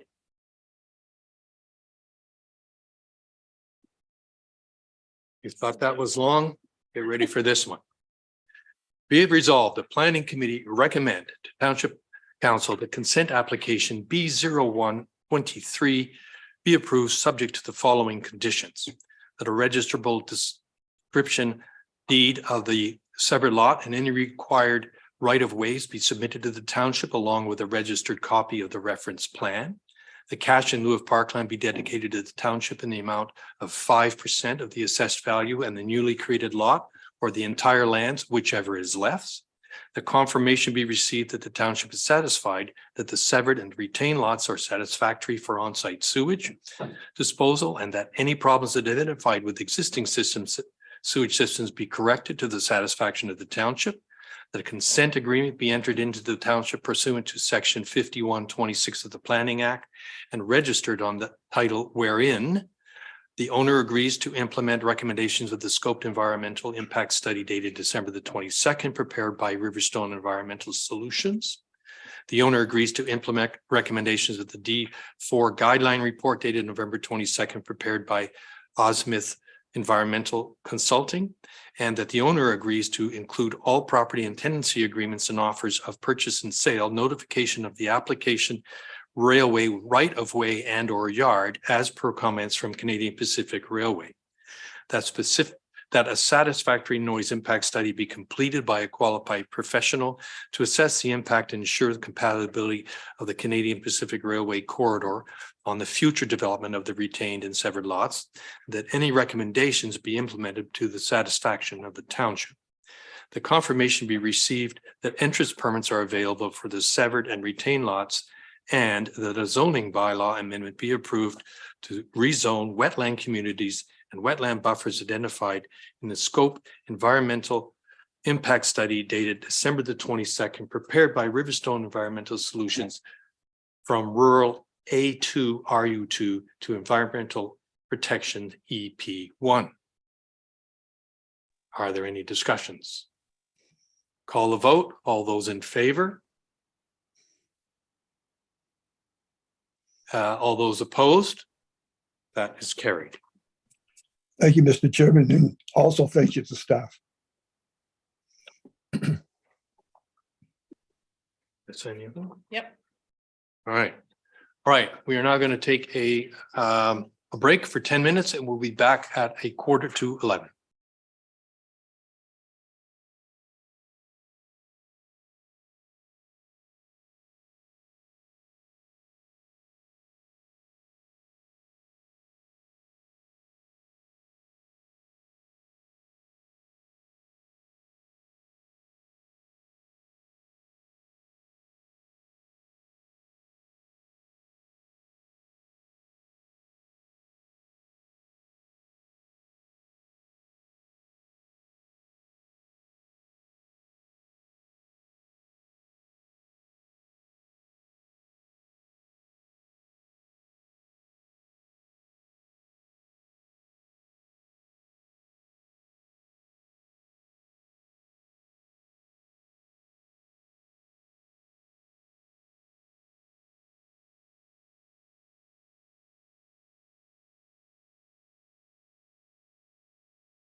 We are reconvening.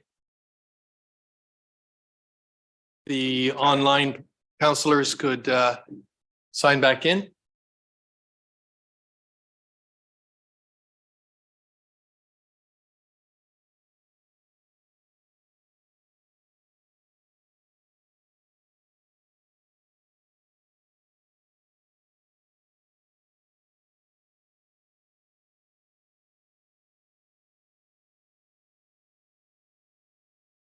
Thank you, Chair Bosamorth. The next application to be heard is zoning bylaw amendment ZBA 62/22 bylaw 2022-211 in the name of Clear Lake Village Resort, Gregory Knight, and 2125808 Ontario Incorporated. The subject properties are known municipally as 2641 Muskoka Road 169, 4651 Southwood Road, and 2643 Muskoka Road 169. I would direct committee's attention to the submitted site plan and drawings beginning on page 197 of the agenda package. The purpose and effect of the application is summarized as follows. The purpose of bylaw 2022-211 is to provide an exemption from section 3.28C 1 and 2, being parking areas are required to be in the same zone as the use they are intended to serve, and being that parking areas are required to be in the same ownership as the lot for which parking spaces are required. In this case, parking areas and spaces for existing uses are located in differing zones and on lands in separate ownerships. The proposed exemption will recognize existing parking areas on lands in differing zones and ownerships. The purpose of bylaw 2022-211 is also to provide an exemption from the minimum required setback of a parking area from the street line. The minimum required setback is 3 feet. Existing parking areas encroach onto the original road allowance and others are within the required 30-foot setback from a street line. The proposed exemption will permit parking spaces within this 3-foot setback. Notice of this public meeting under the Planning Act was circulated 20 days in advance and 3 submissions have been received to date. Comments have been received from Nick Snyder, the Township's Chief Building Official, Curtis Surratt, Planner for the District of Muskoka, and Tim Sopko, the Township's Public Works Technician. These comments were circulated to committee prior to today's meeting, and I'm happy to read any submission in full at the request of committee. I prepared a detailed planning report for committee's consideration. Staff have recommended that zoning bylaw amendment application ZBA 62/22 bylaw 2022-211 be approved subject to the following minor amendments. First, that the requested exemptions A and B be permitted only for the existing uses as shown on Schedule 2 to bylaw 2022-211, consisting of a brewery, a restaurant with an associated patio, a dwelling, and a patio/ice rink, and that the existing parking areas be made subject to site plan control. I have no further comments, but I'm happy to assist committee with any questions. Thank you. Thank you very much. Mr. Knight, I believe you are the representing the owners. If you'd like to speak, start with your name and address and you have 5 minutes. Okay, thank you, Mr. Chair. Greg Knight, 1006 Clear Lake Road, Torrance, Ontario, POC 1M0. I had an opportunity to meet with all staff prior to the staff report being created, and we worked through how to solve our sort of little technical issues here. We see this very much as a technical amendment to the bylaw. Happy with the staff report. Don't have anything to add. Happy to answer any questions if committee has any. Thank you very much. Are there anybody wishing to speak in support of this application? And is there anybody wishing to speak against this application? Let me turn it over to committee for questions. Councillor Chikov. Thank you. Could you read the bylaw, please? Yeah, I need it.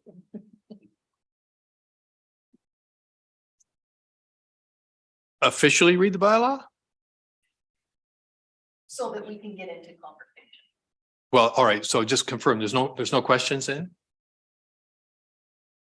Very well. Okay. I will read the bylaw. Be it resolved that the Planning Committee recommend to Township Council the zoning bylaw amendment ZBA 62/22 Clear Lake Village Resort, 2125808 night be approved subject to the following minor amendment. That required exemptions A and B be permitted only for the existing uses as shown on Schedule 2 to Bylaw 2022-211, consisting of a brewery, restaurant, and associated patio, dwelling, and patio/ice rink, and that the existing parking area be made areas be made subject to site plan control. So let me open it for discussion. Any discussion from committee? Councillor Nishikawa. Thank you. I would be approving this application. I had the opportunity to quiz David on a couple of thoughts or concerns that I had, and primarily it was the comments or the I will just say form in place of a comment from the district, and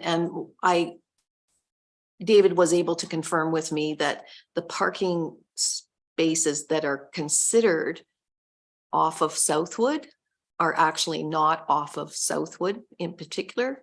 You have to turn into the parking lot to get access to those parking stalls. Because as many know, there's no parking along that side of the road on Southwood. So he confirmed with me that nothing is really changing. And I would though maybe ask, this is just about the parking today, David. The patio conversation is something in the future. I just noting the to be permanent, but that's not what we're doing today. We're just doing the parking. Director Pink. I believe that's through you, the chair. That's correct. What's before you is an application to address the parking requirements. The patio, I believe, would largely comply with the zoning bylaw, or does comply, and that's staff will deal with that administratively. What's before you is an application to allow parking essentially to work as a singular parcel, what's currently spread out amongst three. Thank you. Any other questions or debate on this? Then let me call the vote. All those in favor?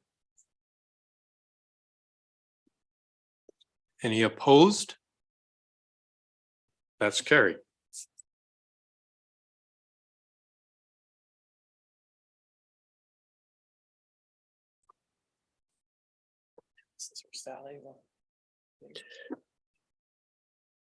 Next application is ZB 03/23 Grand.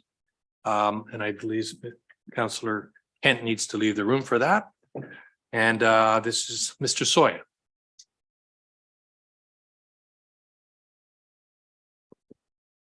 Thank you, Your Worship.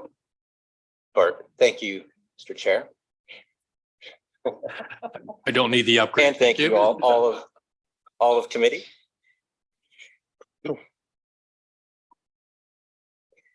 So the next application to be heard is ZBA 0323 in the name of Grand. And this subject property is known as 1447 Foreman Road, unit number 1. I would direct committee's attention to the submitted zoning sketch on page 221 of today's agenda package.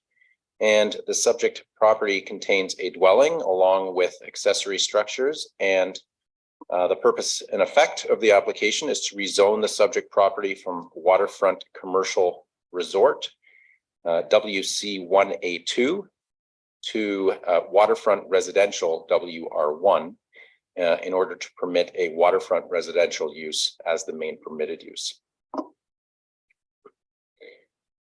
Notice of this public meeting was circulated, or I should mention that the property contains a dwelling with accessory structures, and it appears that the property has a history of residential use. Notice of this public meeting was circulated 22 days in advance of today's meeting in accordance with the Planning Act, and 3 submissions have been received to date. The District of Muskoka, the Township's Development Services Division, and the Township's Public Works Department have all advised that they have no concerns, and there have not been any submissions received from members of the public.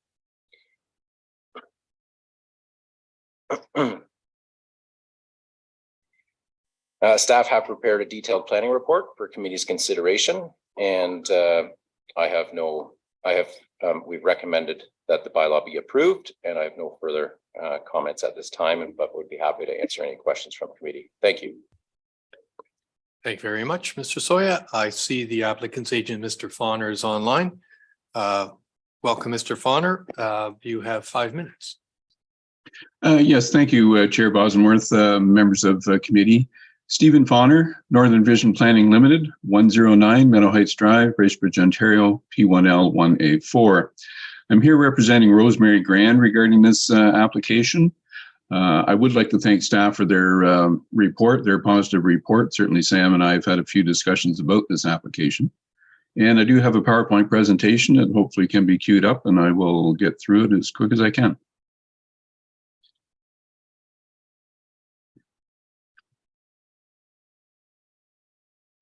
Okay, go ahead. So as Sam had mentioned, the proposal is a rezoning WC1A2 to WR1, and it's really recognizing the long-standing residential use. I don't really want to call it a downzoning per se, because there hasn't been any commercial use of this property. The property itself, with a lot frontage of 275 feet and about 2 3/4 acres, is really not large enough, in my opinion, and appropriate for a new resort. Certainly there are some existing resorts around on small properties, but I would suggest a new resort here would not be appropriate. Next. And this is a survey of the lands in question. And I'll just point out the furthest south and southwest corner of the property. I'll actually have a photograph of a building next to it with the stake there. So just hopefully you can keep that in mind there. So next.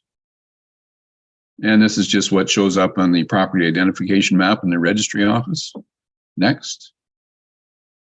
And this is just what I submitted for the area to be rezoned. Next.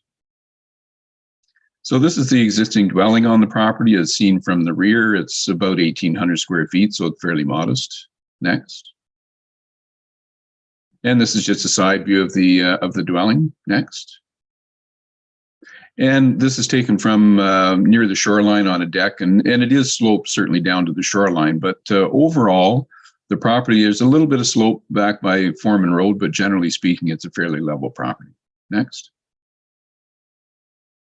And this is the woodshed, the other structure on the property. There's also a dock as well. Next. And this is side lot line. This is the south lot line looking towards the waterfront. You can see a stake there, but it's hard to pick out. I know exactly where it is, but there's a stake there in about the middle of the photograph. Next. So this is standing in the same location, but turning around and looking towards Foreman Road. That building on the left is another parcel. It's not within the area to be rezoned. And you'll see that building in the background there. That's right near the corner stake that I just mentioned. Next. This is that building, and there is that corner stake on the right-hand corner of the property. So that's not within the area to be rezoned in this application. This is just outside of that. Next. And this is a picture of that dwelling that was there. There, in all likelihood, there was a housekeeping cottage resort in the area known as Kinsey's Cottages, but that has taken place on other parcels of land and not within the area subject to this application. Next. So in terms of planning analysis, I think the PPS does permit recreational dwellings, and employment areas are really seen in a different context, quite frankly. The district OP is generally not in support of downzoning, but as I mentioned, this really, in my opinion, is not a downzoning. There was never a resort on it. Next. The updated official plan does permit conversion of existing resorts. Again, there's no existing resort on this property. Next. I mentioned the size of the property. A new resort under the official plan requires 500 feet and 5 acres. So this property is actually well under that. And again, I think very difficult to develop as a viable resort. Next. In the area, a WR1 zone is prevalent, and that's what we're proposing it to be rezoned to. We're well within the 10% lot coverage at 3.3%. Next. You could wrap it up soon, Mr. Farner. Sure. Okay, this is just showing the zoning in the area and the zoning of the subject lands. Next. And I'm just going to mention that Kinsey Cottages ceased operation in 1983, and there's no evidence of commercial use on this property. And the lands to the south were subject to a severance in 1985. Next. That's the result of the severance to the south. Next. And yeah, I don't think I need to say any more, except the previous bylaw had the property zoned residential and MPAC has it assessed as residential. Next. And I won't bother repeating the conclusions, but I think this is an appropriate rezoning and makes good planning sense. Thank you. Thank you very much, Mr. Fawner. Do we have anybody wishing to speak in support of this application and anybody wishing to speak against it?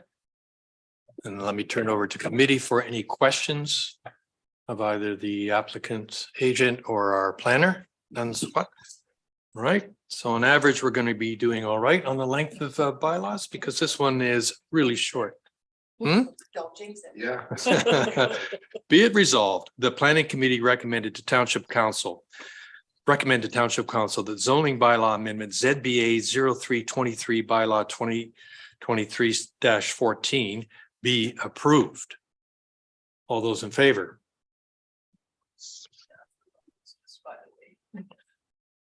Any comments? No. All those in favor? Any opposed? Any opposed? None opposed. This is carried. Thank you. Thank you. Have a great day.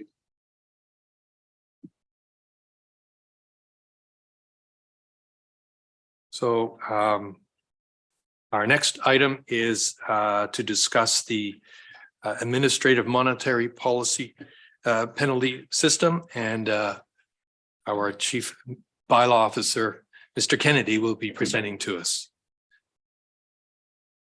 Welcome, Mr. Kennedy. We're on.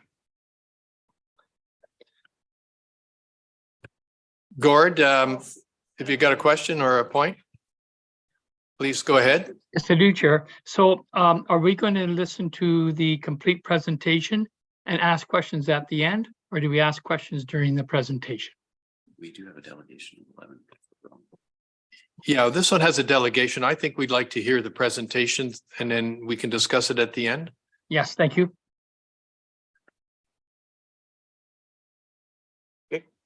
Good morning, members of committee. This is the administrative monetary penalty system bylaw that's being introduced along with the screening officer and hearing officer bylaw. These have previously been brought forward to committee back in February of this same year, which had a full analysis of the administrative monetary penalty system bylaw. And at that time, committee had decided to defer this until the budget was passed and also to give a little bit more time for everybody to review the bylaw because it is actually quite long with most of the schedules. The only thing I really want to add to the previous reports is that, with AMPS, this is more of an additional tool in our toolbox to use. This is not eliminating anything. We're still allowed to issue Part 1 offenses, Part 3s, which are information and summons. This is just simply adding to our repertoire of being able to gain compliance with our bylaws. So I will just leave it at that. The past reports show the full analysis, excuse me, as I said, and I'm available for any questions. Thanks.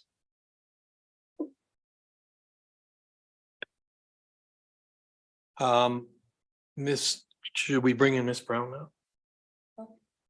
Miss Allie Brown, I think you wanted to delegate on this. Two. I'm just sorry.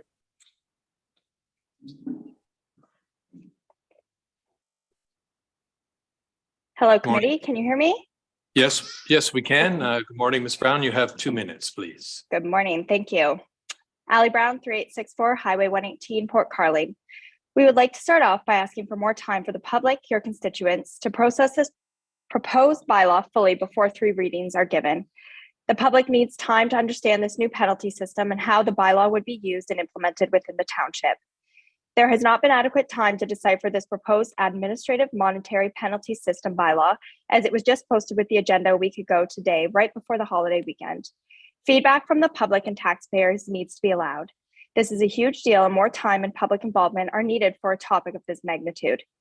For some of the newly updated bylaws on the eligible list of AMP's bylaws, like the site alteration bylaw and tree conservation bylaw, the bylaws themselves need to be grasped by the public first before adding a whole different penalty system in place. As we have stated before, education needs to take place so the public can understand the full picture of these bylaws and comply with the rules.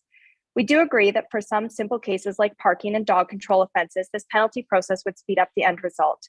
However, there still should be the ability to appeal to the court after the hearing officer's decision by the township and taxpayers alike. As both the hearing and screening officers would be assigned and hired by the township, this is not an equal or unbiased way of coming to a fair solution.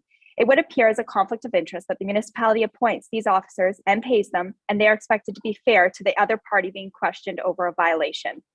It is part of our Muskoka's mission to fight for a fair and balanced approach to all bylaws. This one has some red flags, and we ask that more time be given and information be laid out for the public to comment on. How do you plan to educate the township taxpayers and local working community on this new proposed penalty system? Education needs to be a top priority across the board. Help people understand the why of these bylaws and changes before you approve this. It has big ramifications attached to it that are detrimental to public understanding and giving feedback. Thank you for your time today. Thank you very much, Ms. Brown, and thank you for sticking to your 2 minutes. That's very good. Let me open it up for discussion from committee members. Questions? Yep. Mayor. Thank you. And through you, it's not a question, it was a comment, if you're ready for that. No, I think we're ready for Okay. comments. Okay. No, we're not ready. Sorry, let's get this procedure straight. Thank you. This is, so let me open it up for questions from committee to Mr. Kennedy.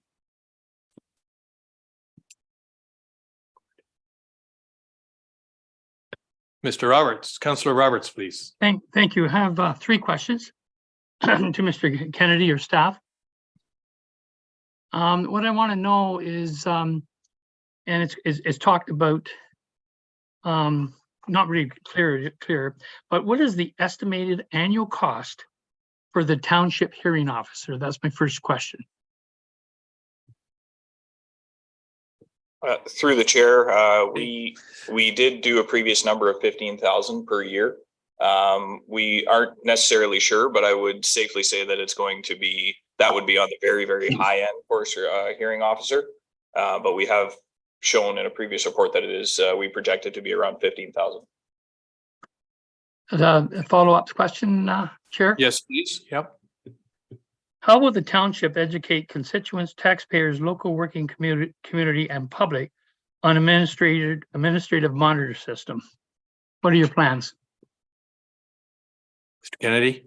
Through the chair, this isn't necessarily something that needs to go out to the general public, aside from when someone actually gets a penalty notice. This is, again, like I said, this isn't something where it's a regulatory bylaw. This is a very administrative bylaw. And this, again, is just something that adds to our toolbox for us to be able to have people comply with the bylaws. We will have web pages that are going to be made up that will show step-by-step processes that will be AMPs. If you actually look at, I believe the town of Huntsville has a very, very good web page on administrative monetary penalty system. And that is what we would be trying to mirror or replicate for our web page. And my third question. What is the... Councillor Roberts, Director Pink would like to add a comment to the question. Sorry, just to further to Mr. Kennedy's excellent response, I just point out that the township doesn't currently educate the community on the provincial offences court system either. That's sort of a separate function. However, if charges are laid, we can certainly assist individuals through that process. But obviously the goal is that our ratepayers would comply with our bylaws and they wouldn't have to deal with the AMP's bylaw in any way. But just wanted to point that out as well. Thank you. Councillor Roberts, your next question. Yes, next and last question before debate. What is the option if someone disagrees with the hearing officer decision? Can they still pursue the court system? I heard Mr. Kennedy say nothing is being eliminated. Mr. Kennedy? Through the chair, if we choose to go through a penalty notice, the only recourse is going through a screening officer. And then if the person is unhappy with the decision by the screening officer, they can then have a request to review for a hearing officer through legislation that we have. I believe it's Ontario Regulation 333-07. I might be wrong on that. But through that regulation plus the Municipal Act, after the hearing officer's decision is made, the hearing officer decision is final, and there is no opportunity to further appeal it to a provincial court. The whole reason for administrative penalties is to essentially keep the court system within the municipality rather than going to the province. So there's two separate systems. If we have a significant offense, I would safely say that we're probably still going to be utilizing the information and summons portion, and that will go to a provincial court. But if we use the penalty notices through the administrative penalty systems, then that's where the hearing officer and the screening officer come into play. Thank you. There's really two different avenues, but to answer your question simply, there is no opportunity to appeal after a hearing officer. You've already gone through 2 levels of appeal. There is no third level. This is a good example, Mr. Kennedy, of why their education is needed. Thank you. Councillor Kent. There were a few letters sent in from Mr. Sift, which I thought had some very good points in it. And I forget who the other one was. Both that said, the gist of, I thought one of the letters was that we can't be our judge and jury. And I was just wondering what our reaction to that, like, we're the jury, we're the judge, we're doing all of this ourselves. That's my first question. So I'd love to hear the reaction on that. And then number 2 is, I can't disagree with the fact that all of the people whose letters came in basically said we needed to have more public input on this. Unless I've missed something on the process, I think that there is an education that's required. We're changing the process. And I feel like if we put it out now, you're going to have so much difficulty with people reacting and not understanding the system. Even if you put it up on the website, they're going to get a summons, then they're going to go to the website. And so my general point is just, I don't disagree with the fact that we could probably have a community meeting or whatever you call it specifically to go with that. So those are my two questions, judge and jury, and I don't disagree with more community input on this. Director Kennedy? Or through the chair, to answer the first question, in my report in February, under where the screening officer section is, I did put in there that it is a little bit difficult for smaller municipalities to have screening officers that are township staff because we're smaller than, say, the city of Toronto, for example. So yes, there is that air of, it's our own staff, but I did also put that there is an opportunity if council wishes to do so. Screening officers are able to be just external bodies. There's requirements that would need to be met through the screening officer and hearing officer bylaw, but there is an option available to committee and council that you can opt to have screening officers that are external. Obviously, that would most likely carry an extra cost because we will be hiring outside bodies, but there is an opportunity for us to do that. That's at council's decision. But at this point, the way the bylaw is written, we have 3 positions in the township that we have selected to be screening officers that are outside of the environmental services and sustainability division. So that's the answer to that. As far as the second question goes, like I said, there's going to be web pages that will point people to administrative monetary penalty systems. But like I said, the only real time anybody is going to need to learn about it is if they've actually received a penalty notice. And let's be real, the amount of charges that we do lay are, compared to our population is very minimal. So a lot of times there will be a lot of people in this very room that will never, ever need to know about what administrative monetary penalty systems mean. But there is still an opportunity to educate, and we will do that. But like I said, the webpage, I think, is the beginner, along with our 5 steps that I put on our second page of the report. That will take a little bit of time to do, getting the hearing officer and whatnot if we decide to go forward. And through that time frame, we can sure make the webpage. Councillor Kent, second question. I had one question follow up on that. Would it be possible in any way to segregate the severity of the offense? Ones that are minor and less dollar value based on all those schedules might be by an internal officer. And then if it got more significant, and we're talking, some of these went up to like 6,000, more significant, then that's when you might bring in a external officer, because that's more material to the, it was just an idea of a way to approach it that might be worth considering. And I was wondering what Director Pink had to say about the judge and jury comment. Director Pink. Thank you, through you.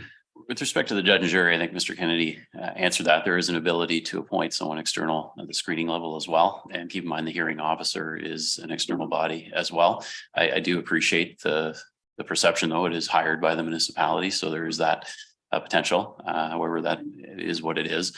I just wanted to reiterate with respect to the education component, as Mr. Kennedy pointed out, we will have a website, we will provide guidance. But in my mind, I struggle a little bit with educating the community. We want the community to avoid this system. I don't want it to be seen as we're encouraging you to learn about it.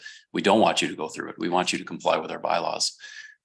So hence we don't educate about provincial offenses or AMPs actively, in my mind. We want to avoid that. I'd rather put efforts towards educating our regulatory bylaws so that the community understands them and complies with them, and then avoids the need to go through AMPs in my mind. But those are my comments there. Councillor Nishikawa, and then Councillor Zadis. Thank you. Again, yeah, okay. Sorry, so I'm a big fan of making everything as much public as possible, and the whole education piece. Sometimes I think the education piece, when it's discussed here, becomes this big burdensome thing, but in fact, it's not, in my opinion. I was very concerned that I received a few emails recently that actually said comments about, why do we want the public to know we're making changes? Those comments are out there, and that's shocking to me, because the public should be aware. They're the taxpayers for, we have to respect the taxpayers. So I'm and just looking through, for instance, in the sign bylaw and things like that, there are some things that I don't think that we're even up to snuff on yet, as far as, and I'm going to specifically direct it to the sign bylaw, that we haven't been monitoring or bylawing, I guess, if you want to call it that. And so it just kind of concerns me that there's a good list here, and I just feel that there is an opportunity. It's interesting, we take pages out in the paper, to sell off a road allowance. Why can't we just take a page in the paper to put some of this type of information out there? And it is kind of interesting, because I hear from the AMPS discussion in Toronto, like people that have gotten a ticket in Toronto, and in fact, they were only 4 kilometers over, that type of thing. And there's no ability to talk to anybody about it. You either pay or you don't, sort of thing. I don't want us to end up that way, because and generally not knowing the limits, unless we're really going to stick to, you can only be exactly within, there's no little boundaries at all that you can skirt, I guess. I don't know.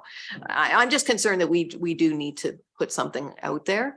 And again, it could be as simple as 1 page in the newspaper once. And I know people don't read the newspapers, but believe me, locals do. Just saying. We're still on questions, yes. Councillor Zavitz, thank you for that. I have a statement. Councillor not a Nishikawa. question. I have a statement, not a question. Like an opinion. Exactly.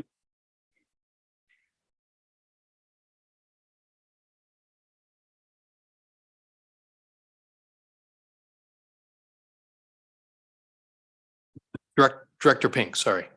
Sorry, yeah, thank you, Chair. Through you, I just forgot, I think Member Kent asked about the severity and that ability, and I just wanted to comment, sorry for bringing that part of the question. I think just to keep in mind that what this is, as Mr. Kennedy pointed out, is just another tool in the bylaw officer's toolbox. There's still part one charges, tickets essentially for really relatively minor matters where there's short form wording in our regulatory bylaws. There's now AMPs, which I would categorize roughly in the middle for moderately severe sort of violations. And then there's still an opportunity to issue informations and summons or part three charges for those more severe matters that would still go to the province. And further to Member Nishikawa's questions, all three processes do allow some form of appeal. There's not an ability for the bylaw officer to simply level any one of those without any recourse by the ratepayer. There's always an opportunity to question and or appeal those processes. So hope that helps the discussion. Councillor Kent. Just to follow up on that, David, my question was really whether or not with the more severe offenses, that might be where you bring in an outside officer rather than a staff member of the, what do they call it? They call it an outside screening officer rather than our internal jury, only when it got to a certain level of severity.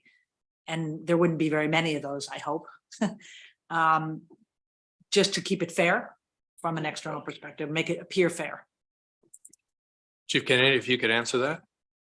Through the chair, there is an opportunity, excuse me, there is an opportunity to have different, you can have staff members and the public, members of the public as screening officers. I don't know if it's a point where we can put it into a bylaw where it says that at a certain penalty amount, it's going to go to this certain person. I feel the way that it needs to be done is whoever we have as screening officers, when one comes in, it goes to the first one and it just goes down the list. And then that way there's a variable between staff, and if you guys go public, members of the public, and realistically it's just a luck of the draw of who you're going to get. But I don't feel that there's an ability in the bylaw to specify that this said person or these two people are only going to be able to do things that are on a high penalty amount.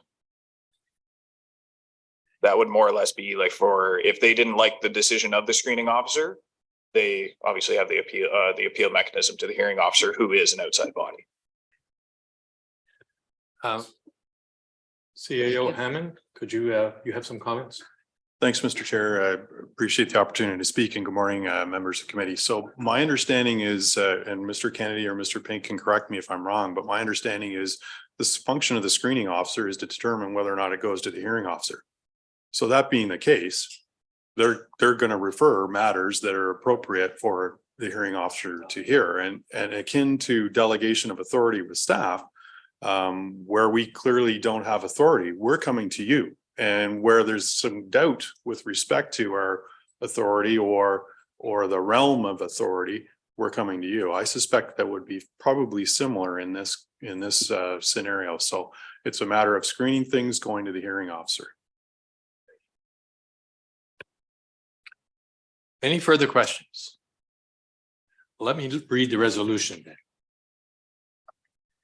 Be it resolved that Planning Committee recommends to Township Council that the draft administrative monetary penalty system and screening officer and hearing officer bylaws attached as Appendix 1 and 2 to report number bylaw 2023-04 be given 3 readings, and that once that the requisite bylaw has been given 3 readings, that implementation of the AMP system commence, including but not limited to recruitment of the appropriate personnel, creation of the necessary documents and procedures, as well as the necessary updates to existing bylaws that will be subject to AMPS.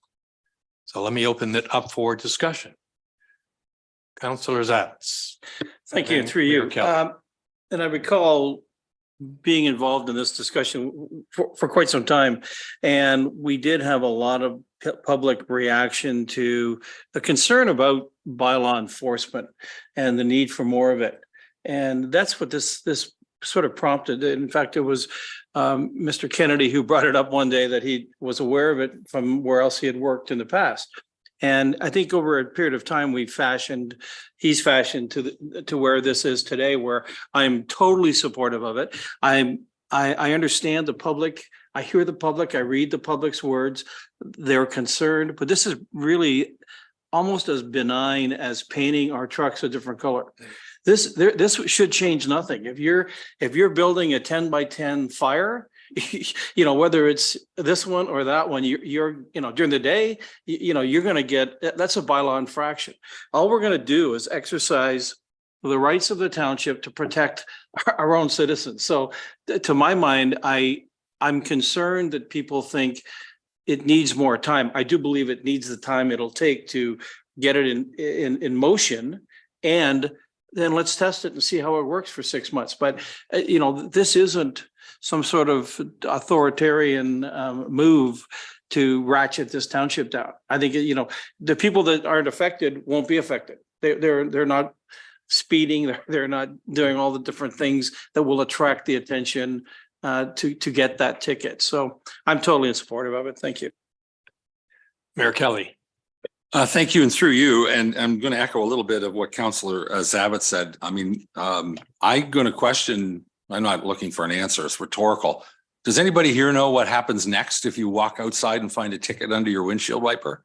Where you go to court, when you go to court, whether you go there half an hour earlier or not? Is it on Pine Street? Is it on Dominion Street? I don't think anybody knows. It's written carefully on the back of the ticket. This is just a different system, essentially, for taking the next step after the infraction is caught and cited. We don't, you go to Pine Street if it's a traffic ticket or moving violation, you go to Dominion Street if it's something else. Well, now there's a different name, a different title. I'm going to guess most of the reconciliation of all of this will happen right here in the township. You won't have to travel to Bracebridge. You won't have to go anywhere else to deal with it. There's a sense, and I get this sense, especially from reading the input from Ms. Brown and from Mr. Clark, that we're getting draconian in enforcing rules. The rules aren't changing. You can't cut any more or any fewer trees down than you could before. Just the ramifications of once you're caught and cited, it's an administrative exercise. How do I pay? How do I get out of this? How do I fix this? I use that word colloquially. How do I solve this? That's just a different mechanism. Number two, we didn't make this stuff up. It's been entrenched in the Municipal Act. I think it's section 434 or something like that, if I'm not mistaken. It's taken me a long time to get comfortable with this, by the way, because I am a law and order kind of guy, and I believe in the sort of supremacy of the courts and fairness. This thing is prescribed by the province to essentially alleviate the pressure and the stress that comes with attending at court to resolve a ticket. And I can tell you, having spent many, many days at both Dominion Street and Pine Street observing the thing, it's a pandemonium in the morning with people trying to get there before dawn so that their first one dealt with by the case worker. This takes that away from our court system and puts it into the hands of an administrative body to resolve it, that we have some control over the selection, but we also have the obligation to pay. It's a double-edged sword. So I don't want, and again, it doesn't change anything about the behaviors that are required in order to stay in compliance with our existing bylaws. So that's my second issue. Number three, when it comes to coming to the party late, a little quick research on Google. I found, I think within a matter of about 2 minutes while I was talking on the phone last night, 27 other municipalities in Ontario that have long since adopted AMPs in various forms. It's not new. As Mr. Kennedy has suggested, I think you said a previous employer of yours had already adopted it at some point in the past. It's not a brand new thing. We aren't making it up. It's codified in the legislation. It's a much more efficient way for us to resolve these disputes and hopefully see a quicker and more sure way of collecting on them. That's really all it is. The last thing I'm going to say, and it's just a quick preview. This is only one of what I think are 3 or 4 different issues we need to deal with in terms of enforcement. Enforcement starts with drafting bylaws that are clear, understandable, and enforceable. And I'm afraid not citing any examples. We've got some on our books that we don't seem able to enforce. We probably drafted them ridiculously, strictly, to the point where we can't catch anybody doing the bad things. We got to address that issue. We've got to make sure that Mr. Kennedy and his team are properly equipped and properly motivated and led to go and get after this stuff. And that's a leadership issue. It's our responsibility to make sure for all of us that happens. And finally, I had one more that I want to think about as well. Clear communication, without a doubt. There's no use passing bylaws to guide behavior. Our job here is not to collect money. It's not a revenue generator. Our job here is to modify behavior to suit the general needs of our community. And that requires communication. I don't think anybody needs pre-communication on what to do if you get a ticket or if you got caught cutting the wrong tree down. Let's just hope that they don't want to cut the wrong tree down and they park between the lines. But if they do get caught, there'll be plenty of communication on what to do next. The focus that where we also, I think, could do a better job is getting this publicly understood message when we do ratchet down a little bit on some of the behavior modifications we require by bylaw. We need to make sure we let people know what's expected of them, because we don't like catching people off base. So let's make sure they know where the bases are and try to keep them. And on that, I will yield. Thank you, Mayor Kelly. Councillor Mazin. I see you have your hand up. And then Councillor Roberts. Thank you. And through you, it's always difficult following Mayor Kelly. I would like to echo some of those comments as I view this, and Councillor Zavat said this as well, that we've been looking at this for a while, and our whole last term of council, a big focus has been finding ways to strengthen our approach to bylaw enforcement. To me, staff have brought forward a concept that is perhaps one of those pillars of enforcement as a whole, and that is the actual consequences. So to me, this is one of those parts and maybe a first step as we continue to look for ways to strengthen our approach to effective bylaw enforcement. The other pillars in my mind would be education, and we've heard and talked a lot about that, as well as strengthening the bylaws, as Mayor Kelly just talked about. And quite frankly, something that we've also talked about is how do we more proactively issue tickets for those who are in violations. So a lot of thought needs to go into this. We're not going to solve all of these things today, but I do certainly think that staff has come forward with at least a first good step towards making the process a lot more streamlined and effective. So I will be supporting staff's recommendation. Thank you. Councillor Roberts. And then I think and then Councillor McIntyre. Thank you, Chair. And through you, I would like to respond to a concern that that was expressed, that there's more time is needed to understand the process, and that is that the public has just received this recently. Excuse me. This has been going on for months. We've been talking about AMPs. I would hazard maybe guess a year. So this is not the final, or is not the beginning or final. We are now wrapping this one up. So public had lots of opportunity between when we first started talking about this and this, and to get involved and comment. Those are my my responses to the public. Thank you. Thank you to Councillor Roberts. Councillor McIntyre.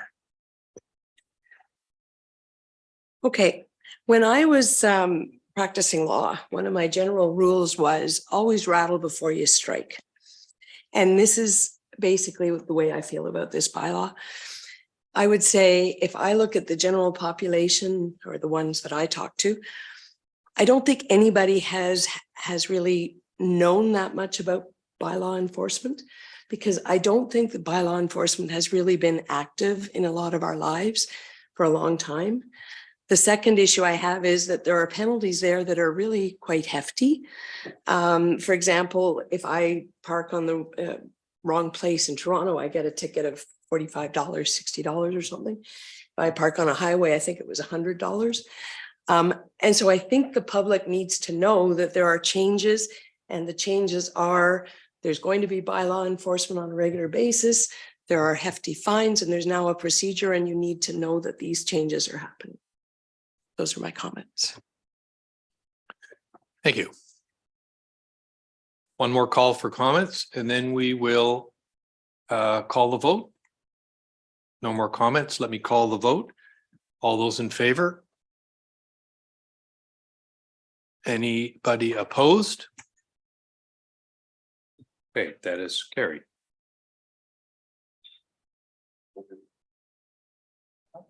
No, I didn't see anybody. Thank you. We now enter unfinished business, and with zoning bylaw amendment 5222. This is Roff. We heard this a month or two ago, and Mr. Soya is going to present it to us.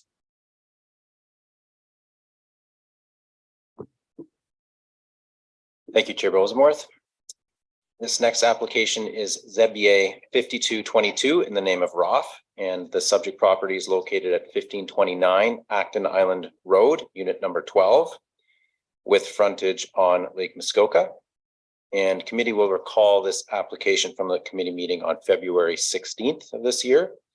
Committee deferred the application in February to provide the applicant with an opportunity to address concerns raised by committee members related to the size of a proposed dock and its potential for use as a deck over water.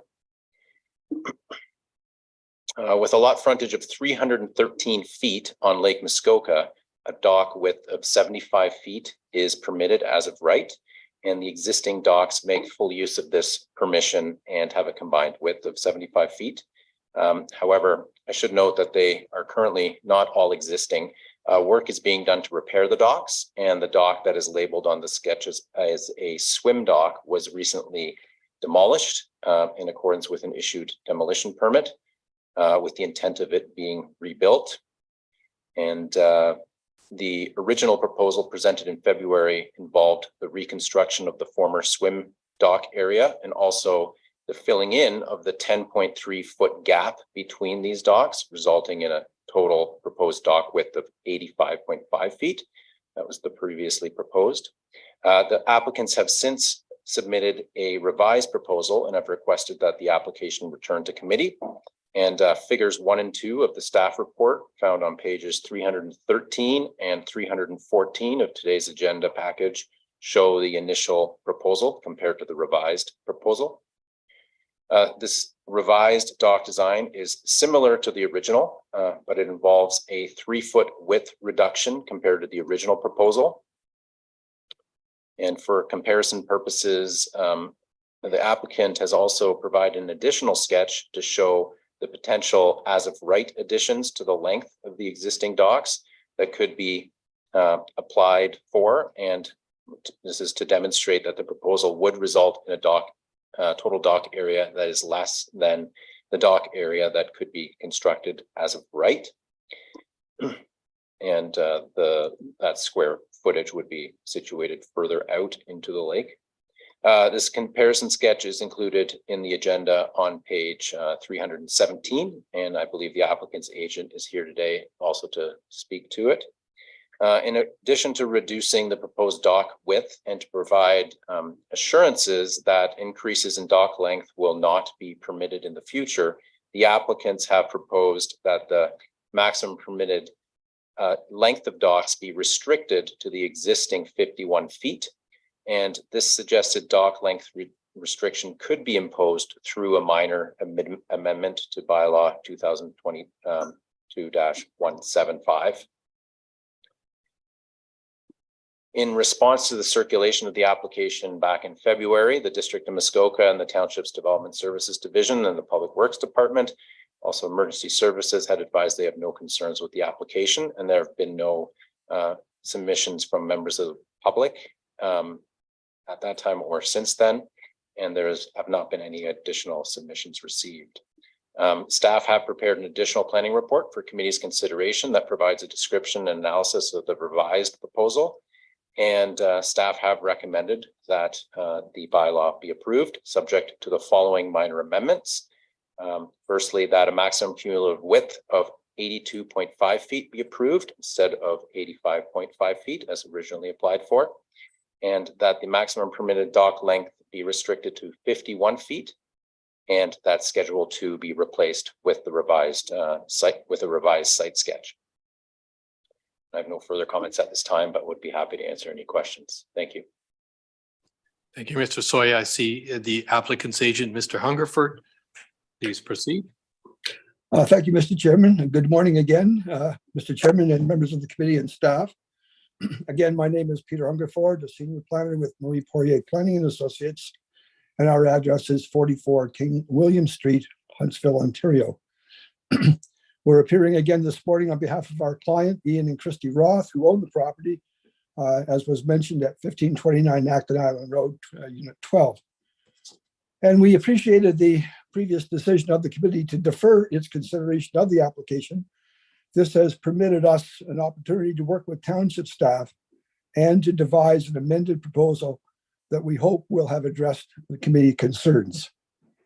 The purpose and effect, of this revised application is to enable the reconstruction of the dock, filling in the boat slip, and reducing the width of the swim dock by 3 feet to 8 feet. It was previously 11.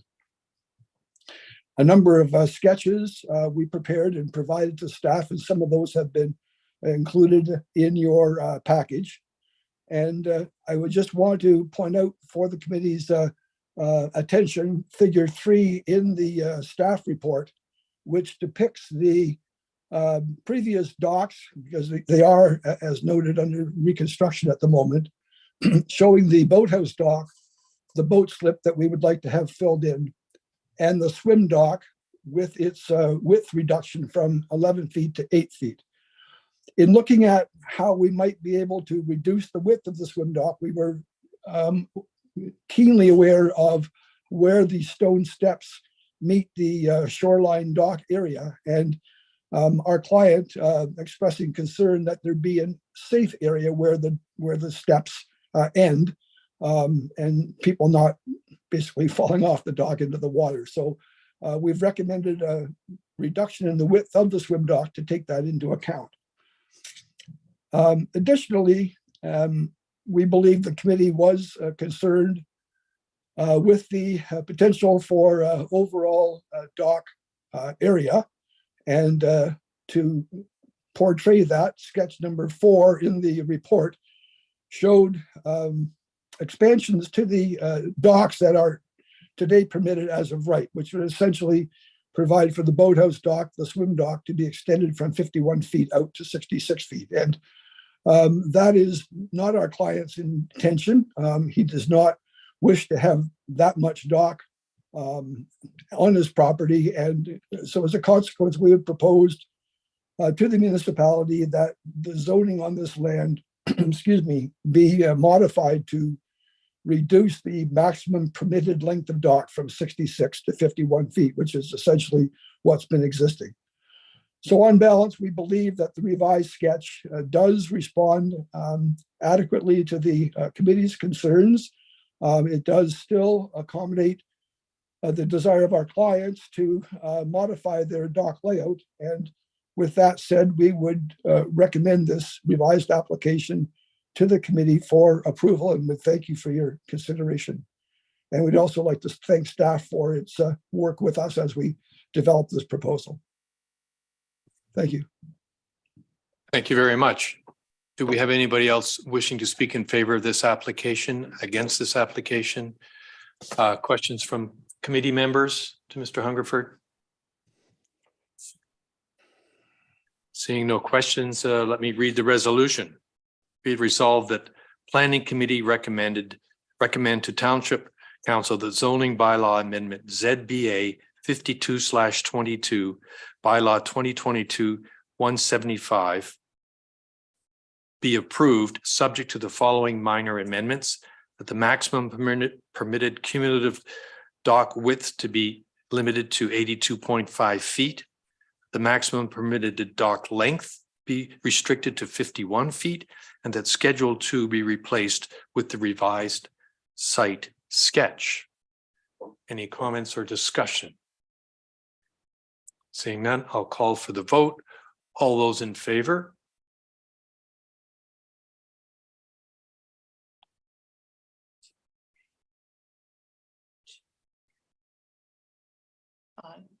See 5 in favor.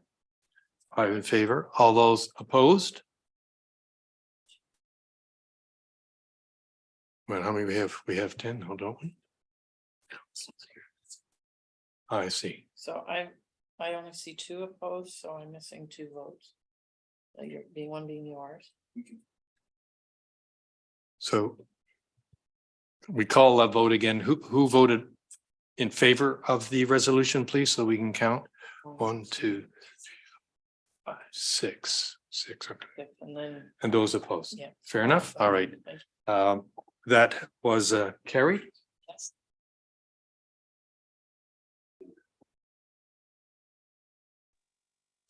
Thank you, Mr. Chairman. Right, now, we're going to make a slight change in the agenda. CAO Hammond would like to address number 14B, which is our correspondence with the Muskoka Lakes Association. CAO Hammond. Thanks, Mr. Chair. If you did want to proceed in the order of the agenda, we can go back to that later, but if you're giving me the floor now, I'm happy to. I'll give you the floor now, and then we will return to the next item was open business with Director Pink. Okay, thank you so much. So committee, having reviewed and reflected on the letter from the MLA, I appreciate that the comments are offered in a spirit of continuous improvement. And that's a concept which I know that committee and staff share great interest in. And continuous improvement is about being constructive. And in the interest of developing constructive relationships, I'm mindful of our strategic plan, which contains a goal about strengthening key relationships. And that's primarily, interestingly, it's targeted at governmental relationships, but staff also feel that that applies to community groups and members. And whether it's dealing with planning matters, finance, public works matters, staff have been and remain very open to meeting with groups and discussing these matters. And I'm of the understanding that planning staff did meet with MLA reps to discuss the nuances of Bill 23 with respect to helping the MLA fashioning a response to the province. So with that in mind, I'm a little disappointed that there wasn't an effort to reach out to staff prior to submitting a letter. But now that we have the letter, I think it's important, or the recommendation from staff to you would be to meet with MLA reps. That'll afford us an opportunity to listen, to learn, perhaps clarify some misconceptions, potentially educate. And the next step after that would be to report back to you on the results of the meeting and going forward, appropriate next steps if you feel that that's how you wish to proceed. Thank you, Mr. Chair. I don't know if Mr. Pink had any additional comments he wished to make. General sense from committee that that's what we'd like, a little bit of thumbs up around the table or on the screen. Very well. Councillor Kent, you have a question, please? Yeah. I think that's a perfect process, but would you want feedback from us in advance of meeting with them on what our thoughts on their ideas are? I mean, because I think that we all probably have some opinions on this subject. Or are you waiting till after you come back with a recommendation on whether, you know, again, this is the same thing. It would be nice to hear maybe our input on what their issue is prior to having that meeting. CEO Hammond. Thanks, Mr. Chair. Committee, we're in your hands if you wish to provide your comments now, or if you want us to go and listen and have a conversation, come back, and then we can talk further about it at that point. I was Really hopeful that we'd have a in your hands. conversation today on this. It's a very important matter, in my opinion, as it relates to planning processes that work well. And that's one of the things, you know, as a counselor, my priority objective here, being here for the next 4 years, is to work on improving that process. So I'd certainly like to discuss it. And I just want to make sure that we don't miss our mark by saying, oh, we've already agreed with the municipality on this or that. And because this is the heart of one of the big issues, in my opinion. Councillor Zavitz. Thank you. Through you. I think what we need to do here is seek clarity. I think the CAOs bang on. This is a business transaction. They've fired a salvo. Our response would be to get with them, have a meeting. They're a very influential group, but we would meet with any two people that or one person that wanted to get together. So I just think this is great research. Hear them out, hear what they have to say. We've already read, comprehended what they had to say. Seek that clarity, find out, what some of those niggling things are. Then we can have that excellent discussion here once you've taken that down to where the issues really are. Thank you. Any other comments?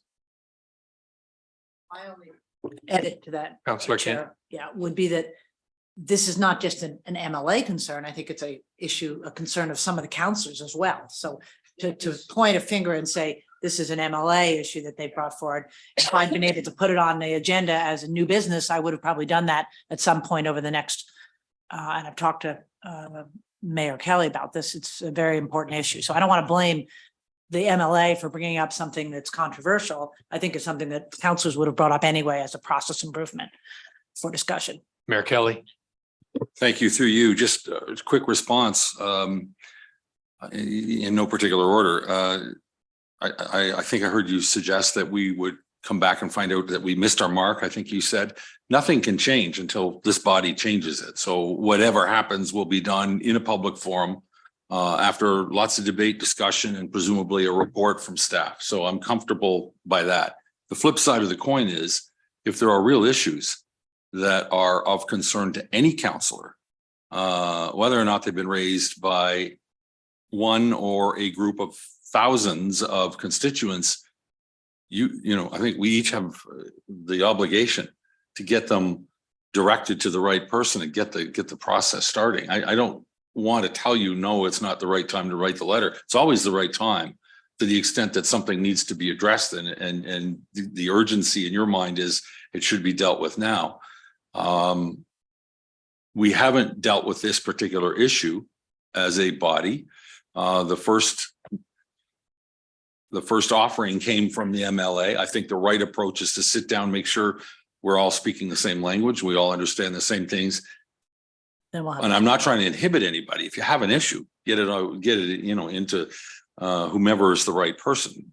We can't circulate information among ourselves, right, without violating the quorum rule, but we can certainly focus it all on the clerk or focus it on CAO and get it in play that way. But I think for now, I'm quite comfortable standing down until such time as that dialogue happens and staff can take the letter and the results of the conversation and turn it into some sort of report with a recommendation to this group, which will be fully debated in due course. Councillor Kent. Supplement. Thank you, Chair Bosworth. I agree with you, Mayor Kelly. It's just that I think this is a good issue. This is a good start, but I would suggest that this is planning and improvements to the process that gets us to where we say approve or denied, and then land tribunal issues, et cetera, is a matter that needs to be discussed. This is one issue. The one they're bringing up is really one issue. I'd suggest there are at least two others. So I'd hope that we would eventually have a meeting like the one we're having on Friday or tomorrow to discuss this, as well as the other amendments to this issue. Theirs is a good start, but let's not limit it to that. If we're going to go down this road, let's make it broader. CEO Hammond. Thanks, Mr. Chair. So I'm looking at this as the start of a conversation, right? The start of the conversation with the MLA on the issues they've raised, bring that back to committee. And that's the start of potentially, based on what I'm hearing from you, some other things that we may want to throw into the hopper. Right. And I like the reference with respect to the approach to our conversation tomorrow, because that's exactly how we could approach it. Right. Rather than sort of coming to you with what we think is a solution, we want to hear about what are the problems, if there are problems, and then agree on an approach to addressing them. So again, I think this is sort of the first step down that path. So hopefully that meets with everybody's agreement. Councillor Mazin, I saw you had your hand up. Would you like to speak? I just took my hand down because essentially I think I'd like to support CAO Hammond's thoughts and recommendations on next steps, just with the assurance that it will come back and that this is the start of a conversation that has been brought forward by a member and an organization in our community. So I'd just like to support the approach recommended. Thank you.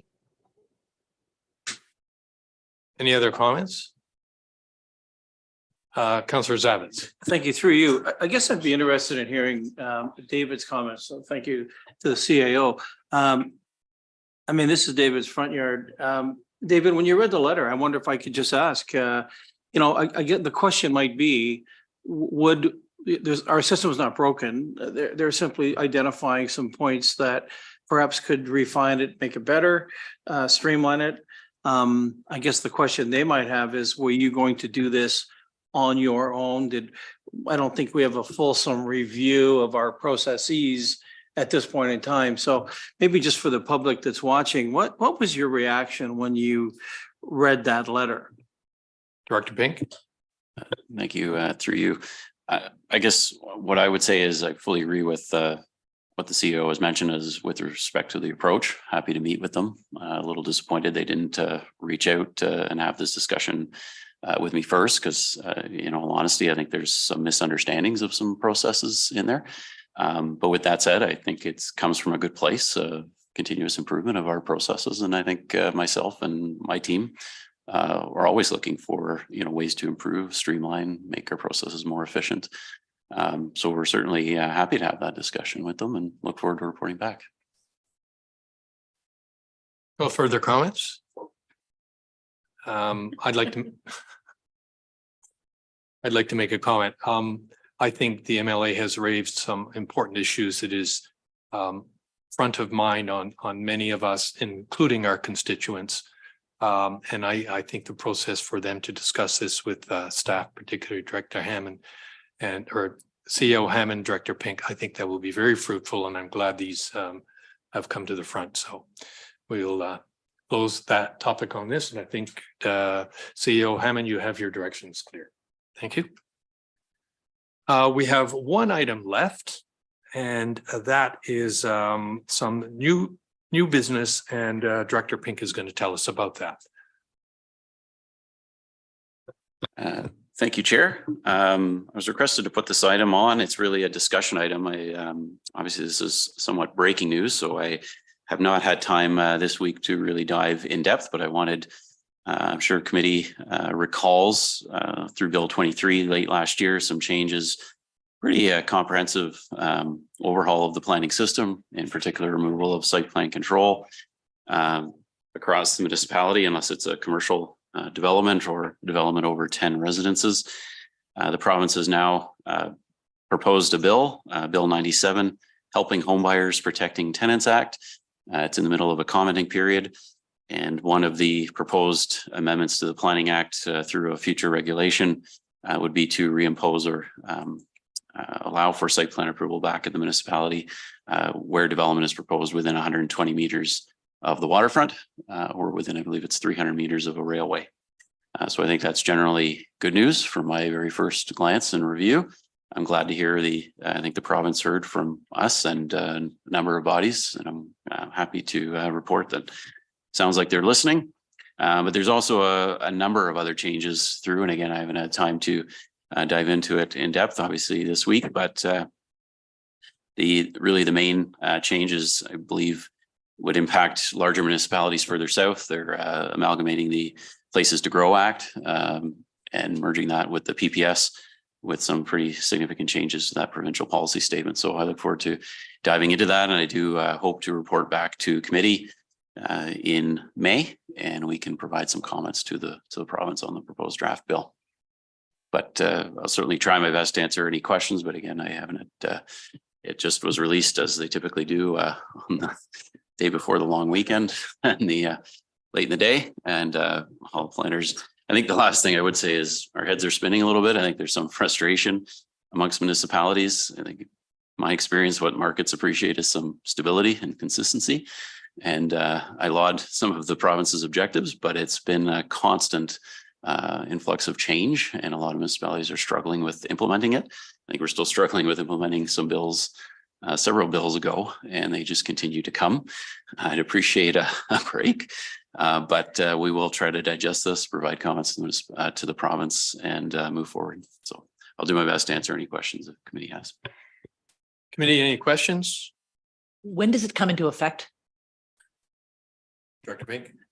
There's no effect date. I believe it's a 30 or 45 day commenting period. And then presuming they will digest those comments and then have further readings of the bill.